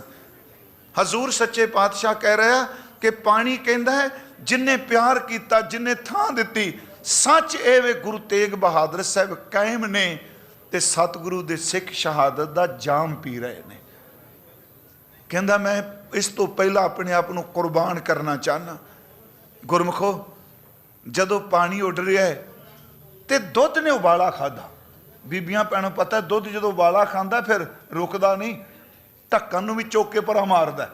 ਦੁੱਧ ਨੇ ਪੂਰਾ ਉਬਾਲਾ ਖਾਦਾ, ਇੱਕੋ ਦਮ ਉਬਲ ਕੇ ਬਰਤਨ ਦੇ ਕੰਢਿਆਂ ਤੋਂ ਅੱਗ ਤੇ ਪਿਆ, ਅੱਗ ਦੀ ਲਾਟ ਬੁਝਾ ਦਿੱਤੀ। ਦੁੱਧ ਨੇ ਕਿਹਾ ਪਾਣੀ ਜਿਹੜਾ ਤੈਨੂੰ ਸਾੜੇਗਾ ਮੈਂ ਉਹਨੂੰ ਬੁਝਾ ਕੇ ਰੱਖ ਦਿਆਂਗਾ, ਕਿਉਂਕਿ ਤੇਰੀ ਤੇ ਮੇਰੀ ਮੁਹੱਬਤ ਬੜੀ ਹੈ। ਸੱਚ ਇਹ ਵੇ ਉਹ ਸਿੱਖ ਦੇ ਜ਼ਬਾਨ ਬੰਦ ਕਰਨੀ ਚਾਹੁੰਦੇ ਆ। ਗੁਰੂ ਤੇਗ ਬਹਾਦਰ ਸਾਹਿਬ ਕਹਿੰਦੇ ਆ ਨਹੀਂ, ਸਿੱਖ ਦੇ ਟੁਕੜਿਆਂ ਵਿੱਚੋਂ ਵੀ ਸ਼ਬਦ ਨਿਕਲੇਗਾ। ਇਸੇ ਕਰਕੇ ਉਹਨਾਂ ਪਹਿਲਾ ਸ਼ਲੋਕ ਹੀ ਕਿਹਾ। ਭਾਈ ਸਾਹਿਬ ਕਹਿ ਰਹੇ ਸਨ, ਭਾਈ ਹਰਨਾਮ ਸਿੰਘ ਜੀ, ਗੁਣ ਗੋਬਿੰਦ ਗਾਇਓ ਨਹੀਂ ਜਨਮ ਅਕਾਰਤ ਕੀਨ। ਤੂੰ ਗੋਬਿੰਦ ਦੇ ਗੁਣਾਂ ਨੂੰ ਨਹੀਂ ਗਾਇਆ, ਜਨਮ ਅਕਾਰ ਚਲਾ ਗਿਆ, ਹੁਣ ਗਾ ਲਾ। ਕਿਵੇਂ ਗਾਵਾਂ ਮਹਾਰਾਜ? ਗੁਣ ਗੋਬਿੰਦ ਗਾਇਓ ਨਹੀਂ ਜਨਮ ਅਕਾਰਤ ਕੀਨ, ਕਹੋ ਨਾਨਕ ਹਰ ਭਜ ਮਨਾ ਜੇ ਬਿਦ ਜਲ ਕੋ मीन। जे बिद जल को मीन, क्योंकि मीन पकर फाक्यो अर काट्यो रांध कियो बहुबानी, खंड खंड कर भोजन कीनो तौ ना बिसरियो पानी। भगत रविदास जी टुकड़े कीते, साड़ दिता, भुन दिता, मर्च मसाले सब कुछ ला दिता, बंदा दंदां नाल चिथ भी गया, वो गुरमुखो वजूद खत्म हो गया, पर बंदे दे पेट विच मच्छी दा आवाज़ फिर आउंदी पई, खाए पानी। महाराज कहें इस तरह प्यार कर तेरे टुकड़ियां विचों बाणी दी आवाज़ आवे। मेरी फिर अर्ज है, ये बड़ा वड्डा दुख है। भाई दयाला जी नूं अज दे दिन देग चों बालिया। श्रीमान भाई साहब भाई मनी सिंह दे भरा, मैं हर साल कहना 12 भरा, एक भाई अमरचंद जी बीमार हो के चलाना कर गए, 11 भरा शहीद होए। भाई मनी सिंह जी दे 17 पुत ते पोते शहीद होए। गुरमुखो उन्हां दे दादा शहीद होए। भाई दयाला जी देग चों बाल दिता, भाई सतीदास जी नूं रूह च लपेट दिता। असीं जानने सामने लपेट के अग लाई। गुरमुखो जदों अग दे भांबड़ निकले होणगे, गुरु तेग बहादुर साहब नेत्रां इत्थे खलोते देख रहा सिखां वाल। और जी मैं सच्ची कहा, टुकड़े हो जान, सड़ जाए, पर जांदिया होया जे गुरु की नदर होवे समझो सचखंड नूं गया। वो अमो दृष्ट पै रही है। गुरु तेग बहादुर साहब की। गुरमुखो तिन्ने सिख आज शहीद हो गए। मैं फिर बेनती करांगा, बड़ा वड्डा दुख है, मैं उसे तो रुकिया वां। चौंक च खलोत्या एडा वड्डा दुख, पर जदों तिन्ने शहीद हो गए तो इस पिंजरे च एक आवाज़ आई, वो आवाज़ गूंजी दिल्ली दे ब्रह्मांड विच, इस पूरे ब्रह्मांड च वो आवाज़ सी, धन सिक्खी, धन सिक्खी, धन सिक्खी।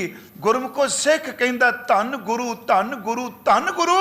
तो जदों सिख गुरु नूं प्यार करदा है तो गुरु तेग बहादुर साहब बोल के कहंदे धन सिक्खी, धन सिक्खी, धन सिक्खी। मैं अर्ज करांगा, बड़ा वड्डा दुख है, पर सतगुरु रोए तो नहीं ना। मेरी फिर अर्ज है, ये शब्द ब्रह्म ज्ञान है जिहड़ा मैं शब्द वरत रहा, जो नर दुख में दुख नहीं माने। थोड़ा जिहा चलो मैं बाणी नाल इतिहास विचों भी लै रहा हाँ। बाबा फरीद साहब तां कहंदे ने उन्हां लई रब दे बूहे अपने आप खुल जांदे ने जिहड़े बंदे आ तीन गल्लां चेते रखदे ने। पहली, फरीदा दुख सुख एक कार। सुनियो, जिहड़ा दुख ते सुख विच कदी, गुरमुखो मेरी फिर बेनती जे, गुरु नूं दुख विच भी कदी नहीं आपां छड्डना। वो सिख नहीं हुंदा, मैं भी इहदे विच शामिल हाँ। चंगा चंगा कर मन्ने, मंदा मंदा होए। फिर बेनती, एक ने ही आशकी दूजा लगे जाए, नानक आशिक काढ़ियां सादी रहे समाए। एक आदि आशकी जी, ये लफ्ज नूं दूजे पासे नहीं ले जाना। एक आदि इश्क गुरु नाल, बंदा गुरु नूं छड्ड के दुख आवे खब्बे सज्जे चला जाए। एक ने ही आशकी दूजा लगे जाए, नानक आशिक कांडियां, कांडियां दा अर्थ कहे जाते ने ਜਿਹੜੇ सदा ਲਈ गुरु के प्रेम ਵਿੱਚ ਭੇਜ ਜਾਂਦੇ ਆ। नानक आशिक काढ़ियां ਜਾਂ सदी रहे समाए। ਹੁਣ ਅੱਗੇ ਬੱਚੇ ਨੇ ਚੰਗਾ ਚੰਗਾ ਕਰ ਮੰਨੈ, ਮੰਦਾ ਮੰਦਾ ਹੋਏ। थोड़े ਜਿਹੇ ਦੇ अर्थ हो सकता है आप जी ਨੂੰ पता भी, ਹੁਣ गुरमुख बैठे हो, ਇਹ ਬੰਦਾ ਕਹੇ ਚੰਗਾ ਚੰਗਾ ਕਰ ਮੰਨੈ, जे मेरा चंगा होया, गुरु तेग बहादुर मेरे बड़े चंगे ने, दुकान चल पई बड़े चंगे ने, पुत्र मिल गया बड़े चंगे ने, काम चल पिया बड़े चंगे ने। ते जे मंदा है मंदा होए, जे माड़ा कुछ हो गया वही मुंह कहन लग पे, छड्डो जी बड़ी बड़ी गए हैं, बड़ी बड़े दिगां कराइयां। गुरु साहब कहंदे ने वो आशिक नहीं, वो व्यापारी है। वो आशिक कदी व्यापार नहीं करदा हुंदा, वो तां सिर धड़ दी बाजी लांदा। चंगा चंगा कर मन्ने, मंदा मंदा होए। आशिक ये ना आखिए, जे लेखै वरतै सोए। जिहड़ा महबूब नालों लेखे करे वो आशिक नहीं। महाराज कहते फरीदा दुख सुख एक कर, जो नर दुख में दुख नहीं माने। फरीदा दुख सुख एक कर, दूजा कम करी दिल ते लाए विकार, अंदरों विकारां दी मैल बाहर कढ़ दे। तीजा कम अल्लाह भावै सो भला, जो रब करदा है, जो परमात्मा करदा है उन्हों भला करके जान। अल्लाह भावै सो भला, तां लभी दरबार खुदा दे बूहा तेरा तां खुलिया रहेगा जे तू ये तीन गल्लां धारण कर लेंगा। गुरु साहब ने कहा, जो नर दुख में दुख नहीं माने। मैं फिर बेनती करा, क्योंकि इतिहास भी ते शब्द भी अगे तुर नहीं देंदा, क्योंकि दुख बड़ा मुश्किल हुंदा है। मेरे मन च आया सी कि गुरमुखो, एक बंदा गरीबी च जिया होवे ना, मान लो दुख च दिन कड्डे होण, झौंपड़ी च रिहा होवे, जमीन ते सुता होवे, रोटी ना होवे, भुखा होवे, कोई होर पर दुख लगे होण, ते किते समा लंघ के सुख आ जाए, ते सुख तो बाद फिर किते दुख आ जाए, कहंदा नहीं नहीं आपां पहला हंडाया होया है, कोई गल नहीं। पर जिस दिन गुरु गोबिंद सिंह माछीवाड़े बैठे, पहला तो कभी इस तरह बैठी नहीं। मैं तां क्या, ये शब्द गुरु तेग बहादुर साहब के परिवार की व्याख्या है। सच्चे पातशाह धन गुरु तेग बहादुर साहब, बचपन च जन्म होया पटना साहब, किन्ना प्यार। आनंदपुर साहब आए, छत्र झुल दिया। गुरमुखो, जिन्हां दे सीस उत्ते छोटा जिहा हाथी चौर करदा होवे, प्रसादी हाथी भी आ राजा रतन राय ने दिता, जिहदा मैं जिक्र किया। इन्ने सुख कि एक कवि उलत्था करदा है ਤੇ ਸਤਿਗੁਰੂ 60,000 ਟਕਾ ਉਹਨੂੰ ਇਨਾਮ ਚ ਦਿੰਦੇ ਆ। ਜਿਹਦੇ ਤੀਰਾਂ ਨੂੰ ਸੋਨਾ ਲੱਗਾ ਹੋਵੇ ਕਿੰਨਾ ਸੁੱਖ ਹੋਵੇਗਾ। ਪਰ ਗੁਰਮੁਖੋ, ਅੱਜ ਜਦੋਂ ਮੈਂ ਸੰਸਾਰੀ ਸ਼ਬਦ ਵਰਤਾਂਗਾ, ਗੁਰੂ ਨੂੰ ਕਾਹਦਾ ਦੁੱਖ ਜੀ। ਅੱਜ ਜਦੋਂ ਆਨੰਦਪੁਰ ਸਾਹਿਬ ਛੱਡ ਦਿੱਤਾ, 2 ਵੱਡੇ ਸਾਹਿਬਜ਼ਾਦੇ ਅੱਖਾਂ ਸਾਹਮਣੇ ਸ਼ਹੀਦ ਹੋ ਗਏ। 5 ਪਿਆਰਿਆਂ ਵਿੱਚੋਂ 3 ਪਿਆਰੇ ਸ਼ਹੀਦ ਹੋ ਗਏ। ਛੋਟੇ ਸਾਹਿਬਜ਼ਾਦੇ ਕਿਸੇ ਪਾਸੇ ਨੇ, ਮਹਿਲ ਕਿਸੇ ਪਾਸੇ ਨੇ। ਸੱਚ ਏਵੇ ਪੈਰ ਚਰਨਾਂ 'ਚ ਜੋੜਾ ਨਹੀਂ, ਚੜਨ ਵਾਸਤੇ ਘੋੜਾ ਨਹੀਂ। ਕਲਗੀ ਚਮਕੌਰ ਸਾਹਿਬ ਦੇ ਆਏ, ਕਲਗੀ ਤੇ ਤੋੜਾ ਵੀ ਨਹੀਂ। ਟਿੰਡ ਦਾ ਸਰਾਣਾ ਕਰਕੇ ਸਤਿਗੁਰੂ ਪਤਲਾ ਜਿਹਾ ਮਲਮਲ ਦੇ ਕੱਪੜੇ ਨਾਲ ਆਪਣੇ ਚਿਹਰੇ ਨੂੰ ਢੱਕਿਆ। ਤੇ ਗੁਰਮੁਖੋ, ਉਹਨਾਂ ਦੇ ਅੰਦਰੋਂ ਜਿਹੜੀ ਆਵਾਜ਼ ਨਿਕਲੀ, ਭਾਵੇਂ ਉਹ ਜ਼ਫਰਨਾਮੇ 'ਚ ਬਾਅਦ 'ਚ ਕਈ ਕਹਿ ਲੱਗੇ, ਨਾ ਸਾਜ਼ੋ ਨਾ ਬਾਜ਼ੋ ਨਾ ਫੌਜੋ ਨਾ ਫਰਸ਼, ਜੋ ਨਰ ਦੁੱਖ ਮੈਂ ਦੁੱਖ ਨਹੀਂ ਮਾਨੇ। ਨਾ ਸਾਜ਼ੋ ਨਾ ਬਾਜ਼ੋ ਨਾ ਫੌਜੋ ਨਾ ਫਰਸ਼, ਖੁਦਾਵੰਦ ਬਖਸ਼ੰਦ ਹੈ ਐਸ਼ੋ ਅਰਸ਼। ਮੈਂ ਖੁਦਾ ਤੋਂ ਕੁਰਬਾਨ ਜਾਵਾਂ ਜਿਨੇ ਮੈਨੂੰ ਜ਼ਮੀਨ ਤੇ ਬੈਠਿਆਂ ਵੀ ਰੂਹਾਨੀ ਸੁੱਖ ਦਾ ਖਜ਼ਾਨਾ ਦਿੱਤਾ ਹੈ। ਫਿਰ ਬੇਨਤੀ ਹੈ, ਕਵੀ ਸੈਨਾਪਤ ਮਹਾਰਾਜ ਦਾ ਦਰਬਾਰੀ ਕਵੀ ਹੋਇਆ। ਜਦੋਂ ਸਤਿਗੁਰੂ ਮਾਛੀਵਾੜੇ ਆਏ, ਉਹ ਪ੍ਰਸੰਗ ਸ਼ੁਰੂ ਕਰਦਾ। ਉਹ ਲਿਖਦਾ ਹੈ, ਨਿਰੰਕਾਰ ਅਪਾਰ ਗਤ ਬਹੁਬਿਦ ਕਰ ਵਿਸਤਾਰ। ਵਾਹ ਵਾਹ। ਕਹਿੰਦਾ ਵੀ ਜਿਵੇਂ ਨਿਰੰਕਾਰ ਕੀ ਗਤੀ ਕੋਈ ਸਮਝ ਨਹੀਂ ਸਕਦਾ, ਪਰਮਾਤਮਾ ਦੀ ਮਰਜ਼ੀ, ਆਪਾਂ ਸਾਰੇ ਬੈਠੇ ਆ ਪਲੈਨਟ ਤੇ, ਉਹ ਚਾਹੇ ਅਗਲੇ ਖਿੰਨ ਨੂੰ ਮਲੀਆ ਮੇਟ ਕਰ ਸਕਦਾ। ਹਾਂਜੀ, ਨਿਰੰਕਾਰ ਦੀ ਗਤੀ ਪਹਿਲਾਂ ਸਿਰਜਦਾ, ਬਹੁਤ ਕੋਈ ਬਣਾਉਂਦਾ ਹੈ, ਸਾਰੇ ਬਣਾਏ ਨੂੰ ਇੱਕੋ ਦਮ ਢਾਹ ਦਿੰਦਾ ਹੈ, ਨਸ਼ਟ ਕਰ ਦਿੰਦਾ ਹੈ। ਆਪਣੀ ਮੌਜ ਵਿੱਚ ਕੱਲਾ ਬੈਠਾ। ਕਹਿੰਦੇ ਵੇਖੋ ਓਏ ਲੋਕੋ, ਆਪਣੀ ਮੌਜ ਕਿਲੇ ਬਣਾਏ, ਘੋੜੇ ਬਣਾਏ, ਖਾਲਸਾ ਸਾਜਿਆ, ਨਗਾਰੇ ਵਜਾਏ, ਸਾਹਿਬਜ਼ਾਦੇ ਨੇ, ਮਹਿਲ ਨੇ, ਮਾਂ ਹੈ। ਕਹਿਣ ਲੱਗੇ ਸਭ ਕੁਝ ਸਮੇਟ ਕੇ ਅਡੋਲ ਹੋ ਕੇ ਇਸ ਤਰ੍ਹਾਂ ਬੈਠਾ ਜਿਵੇਂ ਨਿਰੰਕਾਰ ਹੀ ਇਕੱਲਾ ਬੈਠਾ। ਸੈਨਾਪਤ ਦਾ ਬੋਲ ਹੈ, ਨਿਰੰਕਾਰ ਅਪਾਰ ਗਤ ਬਹੁਬਿਦ ਕਰ ਵਿਸਤਾਰ, ਸਭ ਛਾੜ ਛਿਨ ਮੈਂ ਦਿਓ ਰਹਿਓ ਸੋ ਏਕੰਕਾਰ। ਅਰਜ਼ ਹੈ, ਗੁਰੂ ਸਾਹਿਬ ਕਹਿੰਦੇ ਜਿਹੜਾ ਬੰਦਾ, ਗੁਰੂ ਤੇਗ ਬਹਾਦਰ ਸਾਹਿਬ ਕਹਿੰਦੇ, ਦੁੱਖ ਵਿੱਚ ਦੁੱਖ ਨੂੰ ਦੁੱਖ ਨਾ ਮੰਨੇ, ਮੁਕਾਬਲਾ ਕਰੇ ਜੀ। ਮੈਂ ਰਾਤ ਵੀ ਇੱਕ ਅਰਜ਼ ਕਰਕੇ ਆਇਆ, ਕੱਲ ਨੂੰ ਆਪਾਂ ਸਾਰੀ ਸਾਖੀ ਲਾਂਗੇ, ਹਰ ਸਾਲ ਲੈਂਦੇ ਹਾਂ। ਮੈਂ ਕਹਿੰਦਾ ਗੁਰਸਿੱਖੋ, ਜਦੋਂ ਇੱਥੇ ਮੱਥਾ ਟੇਕਦੇ ਹੋ ਨਾ, ਇਹਨਾਂ ਆਪਣੇ ਰਾਬਰ ਤੇ ਮਾਣ ਕਰਿਆ ਕਰੋ। ਹਿੰਦੁਸਤਾਨ ਦਾ ਸਮਰਾਟ ਜਿਹਦੀ ਵਾਹ ਵੱਲ ਕੋਈ ਨਹੀਂ ਦੇਖ ਸਕਦਾ, ਕੋਈ ਵੇਖ ਸਕਦਾ ਉਹਦੇ ਵੱਲ? ਉਹ ਨਹੀਂ ਲਿਹਾਜ਼ ਕਰਦਾ ਧੀ ਦਾ, ਉਹ ਨਹੀਂ ਲਿਹਾਜ਼ ਕਰਦਾ ਪਿਓ ਦਾ, ਉਹ ਨਹੀਂ ਲਿਹਾਜ਼ ਕਰਦਾ ਭਰਾਵਾਂ ਦਾ। ਜਿਹਦੇ ਸਾਹਮਣੇ ਕੋਈ ਨਹੀਂ ਅੜ ਸਕਦਾ, ਉਹਨੂੰ ਸੁਨੇਹਾ ਭੇਜ ਕੇ ਕਹਿਣਾ ਕਿ ਗੁਰੂ ਤੇਗ ਬਹਾਦਰ ਸਾਡਾ ਮੁਰਸ਼ਿਦ ਹੈ। ਜੇ ਤੇਰੀ ਤਾਕਤ ਹੈ ਤੇ ਗੁਰੂ ਤੇਗ ਬਹਾਦਰ ਨੂੰ ਕਨਵਰਟ ਕਰਕੇ ਦਿਖਾ, ਜੇ ਉਹ ਬਦਲ ਗਿਆ ਸੀ ਸਾਰੇ ਬਦਲ ਜਾਣਗੇ। ਇਸ ਨੂੰ ਸੁਣਿਓ, ਇਸ ਨੂੰ ਕੱਲੇ ਜਜ਼ਬਾਤ 'ਚ ਨਹੀਂ, ਅਸੀਂ ਉਸ ਗੁਰੂ ਤੇਗ ਬਹਾਦਰ ਦੇ ਵਾਰਸ ਹਾਂ ਜਿਹਨੇ ਬਾਦਸ਼ਾਹ ਨੂੰ ਛਾਤੀ ਠੋਕ ਕੇ ਕਿਹਾ ਸੀ, ਉਹ ਲੋਕਾਂ ਨੂੰ ਕਤਲ ਕਰਨ ਵਾਲਿਆ, ਡਰਾਉਣ ਵਾਲਿਆ, ਆ ਮੇਰੇ ਸਾਹਮਣੇ ਜੇ ਤੇਰੀ ਤਾਕਤ ਹੈ ਤੇ ਮੇਰੇ ਖਿਆਲ ਚੇਂਜ ਕਰਕੇ ਦਿਖਾ। ਸੀਸ ਦਿਆ ਪਰ ਸਿਰ ਨਾ ਦਿਆ। ਮਹਾਰਾਜ ਕਹਿੰਦੇ ਦੁੱਖ ਆਵੇ, ਦੁੱਖ ਨੂੰ ਦੁੱਖ ਮੰਨੇ ਨਾ। ਮਹਾਰਾਜ ਕਰਨ ਜੋ ਨਰ ਦੁੱਖ ਮੈਂ ਦੁੱਖ ਨਹੀਂ ਮੰਨੇ, ਅੱਗੇ ਸੁੱਖ ਸਨੇਹ, ਜਿਹੜਾ ਸੁੱਖ ਨਾਲ ਮੋਹ ਨਾ ਕਰੇ। ਇਹ ਨਾ ਸੋਚੇ ਵੀ ਅੱਜ ਮੇਰੇ ਕੋਲ ਕਮਰਾ ਹੈ, ਏਸੀ ਲੱਗਾ, ਕੱਲ ਨੂੰ ਵੀ ਰਹਿਣਾ, ਅੱਜ ਮੇਰੇ ਪੁੱਤਰ ਪਰਿਵਾਰ ਨੇ, ਨਹੀਂ ਨਹੀਂ, ਸੁੱਖ ਨਾਲ ਮੋਹ ਨਾ ਕਰ ਤੇ ਦੁੱਖ ਤੋਂ ਵਿਚਲਿਤ ਨਾ ਹੋ। ਬਸ ਮਹਾਰਾਜ ਬਚਨ ਕਰ ਰਿਹਾ, ਜੋ ਨਰ ਦੁੱਖ ਮੈਂ ਦੁੱਖ ਨਹੀਂ ਮਾਨੇ, ਸੁੱਖ ਸਨੇਹ, ਸੁੱਖ ਨੂੰ ਮੋਹ ਨਾ ਕਰੇ ਤੇ ਜਿਹਦੇ ਅੰਦਰ ਭੈ ਵੀ ਨਾ ਹੋਵੇ। ਸੁੱਖ ਸਨੇਹ ਅਰ ਭੈ ਨਹੀਂ, ਜਾ ਕੇ ਕੰਚਨ ਮਾਟੀ ਮਾਨੇ। ਉਹ ਭੈ ਨਾ ਕਰੇ ਦੁੱਖ ਦਾ, ਸੋਨੇ ਤੇ ਮਿੱਟੀ ਨੂੰ ਇੱਕ ਬਰਾਬਰ ਜਾਣੇ। ਗੁਰਮੁਖੋ ਕਹਿਣਾ ਬੜਾ ਸੌਖਾ ਹੈ, ਇੱਥੇ ਬੜਾ ਮੁਸ਼ਕਲ ਹੈ ਬਿਰਤੀ ਨੂੰ ਚੇਂਜ ਕਰਨਾ। ਸੁੱਖ ਤੇ ਦੁੱਖ ਨੂੰ, ਤੇ ਸੱਚ ਇਹ ਵੇ ਸੋਨੇ ਤੇ ਮਿੱਟੀ ਨੂੰ ਇੱਕ ਬਰਾਬਰ ਜਾਣਦਾ ਹੋਵੇ। ਰਹਾਓ ਨਹਿ ਨਿੰਦਿਆ ਨਹਿ ਉਸਤਤ ਜਾ ਕੈ। ਅਗਲੀ ਉਹਦੀ ਅਵਸਥਾ ਹੋਵੇ, ਉਹਦੇ ਤੇ ਨਾ ਇੰਦਿਆ ਨਿੰਦਿਆ ਅਸਰ ਕਰੇ ਤੇ ਨਾ ਉਸਤਤ ਕਰੇ। ਇਸ ਨੂੰ ਫਿਰ ਸੁਣਿਓ, ਇਹ ਬੜੀ ਵੱਡੀ એનર્ਜੀ ਜੇ। ਤੇ ਬੜਾ ਵੱਡਾ ਜ਼ਹਿਰ ਹੈ। ਉਸਤਤ ਤੇ ਨਿੰਦਿਆ, ਜਦੋਂ ਤਾਂ ਉਸਤਤ ਆਪਣੇ ਵਿਰੋਧੀ ਦੀ ਹੁੰਦੀ ਏ, ਬੰਦੇ ਦਾ ਚਿਹਰਾ ਉਤਰ ਜਾਂਦਾ ਜੀ ਇੱਕੋਦਮ। ਇਸ ਤੇ ਹੁੰਦਾ ਨਾ ਜੀ।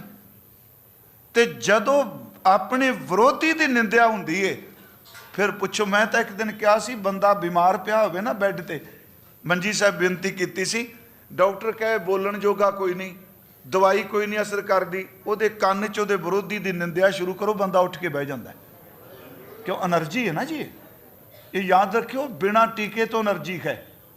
ਇਹ ਹੈ ਸਾਰੀ ਤਾਕਤ ਹੀ ਨਾ, ਖਿਆਲਾਂ ਦੀ ਤਾਕਤ ਹੈ। ਮਹਾਰਾਜ ਕਹਿੰਦੇ ਨੇ ਨਾ ਉਹਦੇ ਤੇ ਉਸਤਤ, ਜੇ ਸਾਰੀ ਦੁਨੀਆ ਕਹੇ ਤੂੰ ਬਹੁਤ ਚੰਗਾ ਤੇ ਹੰਕਾਰੀ ਨਾ ਹੋਵੇ, ਜੇ ਸਾਰੀ ਨਿੰਦਿਆ ਰੱਜ ਕੇ ਭੰਡੇ ਦੁਨੀਆ ਨਿੰਦਿਆ ਕਰੇ ਤੇ ਕਦੀ ਗੁਰੂ ਦਾ ਦਰ ਨਾ ਛੱਡੇ। ਇਸੇ ਨੂੰ ਗੁਰੂ ਜੀ ਨੇ ਕਿਹਾ, ਅਬ ਹਮ ਚਲੀ ਠਾकुर ਪੈ ਹਾਰ, जब हम शरण प्रभु की आई, राख प्रभु भावें मार। लोकन की चतुराई उपमा ते बै संतर जार। वो कोई भला कहो भावें बुरा कहो, हम तन दियो है ढार। मैं बौरी मेरा राम पतार, रच रच ताको करू सिंगार। भले निंदो भले निंदो भले निंदो लोग, तन मन राम प्यारे जोग। जे लोक सलाहें ता तेरी उपमा, जे निंदा ता छोड़ ना जाई वैगुरु। जे चार बंदे कह देन सरोपे पा के तू बड़ा चंगा, ये बीमारी सब नूं जे खिमा कर दिओ। जिहड़ा इह तो बच गया ना, समझो गुरु दे बख्शे दा पात्र बन गया। ना ओहदे ते उस्तत, ना ओहदे ते निंदिया। न निंदिया न उस्तत, जां कै लोभ मोह अभिमाना। लालच मोह ते हंकार ਉਹਦੇ ਤੇ ਅਸਰ ਨਹੀਂ ਕਰਦਾ। ਲੋਭ ਮੋਹ ਅਭਿਮਾਨਾ। ਲਾਲਚ ਤੋਂ, ਮੋਹ ਤੋਂ, ਹੰਕਾਰ ਤੋਂ ਉਹ ਬ੍ਰਹਮ ਗਿਆਨੀ, ਬ੍ਰਹਮ ਨੂੰ ਪਹਿਚਾਨਣ ਵਾਲਾ ਮੁਕਤ ਹੋਇਆ ਹੈ। ਹਰਖ ਸੋਗ ਤੇਰਾ ਹੈ ਨਿਆਰੋ। ਗੁਰਮੁਖੋ ਉਹਦੇ ਘਰ 'ਚ ਖੁਸ਼ੀ ਆ ਜਾਏ, ਹਰਖ ਉਹਦੇ ਘਰ 'ਚ ਸੋਗ ਦੀ ਘੜੀ ਆ ਜਾਏ। ਉਹ ਹਰਖ ਵਿੱਚ ਵੀ ਤੇ ਸੋਗ ਵਿੱਚ ਵੀ ਨਿਰਲੇਪ ਹੈ। ਨਾਹੇ ਮਾਨ ਅਪਮਾਨਾ। ਉਹਨੂੰ ਨਾ ਕੋਈ ਫਰਕ ਪੈਂਦਾ ਵੀ ਮੇਰਾ ਸਨਮਾਨ ਬੜਾ ਹੋ ਰਿਹਾ ਹੈ, ਉਹਨੂੰ ਕੋਈ ਫਰਕ ਨਹੀਂ ਪੈਂਦਾ ਲੋਕ ਮੇਰੀ ਬੇਇੱਜ਼ਤੀ ਕਰ ਰਹੇ ਆ।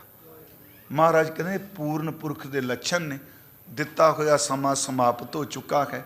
ਕੱਲ ਨੂੰ ਆਪਾਂ ਫਿਰ ਇਸ ਸ਼ਬਦ ਦੀ ਪੂਰੇ ਵਿਸਤਾਰ ਨਾਲ, ਮੈਂ ਸਿਰਫ ਇੱਕੋ ਹੀ ਬੇਨਤੀ ਕਰਨੀ ਹੈ, ਇਹ ਐਵੇਂ ਨਹੀਂ। ਕਈ ਵਾਰੀ ਸਾਡੇ ਸੱਜਣਾ ਹੁਕਮਨਾਮਾ ਆਵੇ, ਕਹਿੰਦੇ ਖਾਏ ਹੁਕਮਨਾਮਾ ਆ ਗਿਆ ਜੋ ਨਰ ਦੁੱਖ ਮੈਂ। ਉਹ ਪਿਆਰਿਓ, ਇਹ ਬ੍ਰਹਮ ਗਿਆਨੀ ਦੀ ਅਵਸਥਾ ਹੈ। ਇਹਨੂੰ ਇਉਂ ਕਹਿ ਲਓ, ਗੁਰਮੁਖ ਅੰਤਰ ਸਹਿਜ ਹੈ। ਮਨ ਚੜਿਆ ਦਸਵੇਂ ਆਕਾਸ਼, ਤਿੱਥੈ ਊਂਗ ਨਾ ਭੁੱਖ ਹੈ। ਹਰ ਅੰਮ੍ਰਿਤ ਨਾਮ ਸੁਖਵਾਸ, ਨਾਨਕ ਦੁੱਖ ਸੁਖ ਵਿਆਪਤ ਨਹੀਂ। ਜਿੱਥੈ ਆਤਮ ਰਾਮ ਪ੍ਰਗਾਸ। ਮੈਂ ਇਸ ਸਮੁੱਚੇ ਪ੍ਰਬੰਧ ਦਾ ਬਹੁਤ ਧੰਨਵਾਦੀ ਹਾਂ। ਬਜ਼ੁਰਗ ਬੈਠੇ ਆ, ਭਾਈ ਜਸਪ੍ਰੀਤ ਸਿੰਘ, ਭਾਈ ਸਰਬਜੀਤ ਸਿੰਘ, ਤੁਸੀਂ ਮੈਨੂੰ 15 ਮਿੰਟ ਵੱਧ ਦਿੱਤੇ ਆ।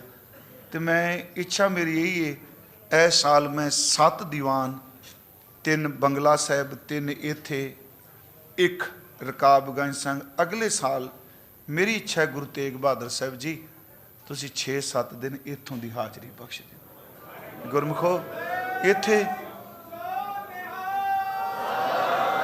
ਇੱਥੋਂ ਦਾ ਇੰਨਾ ਜ਼ਬਰਦਸਤ ਆਬਾ ਮੰਡਲ ਹੈ।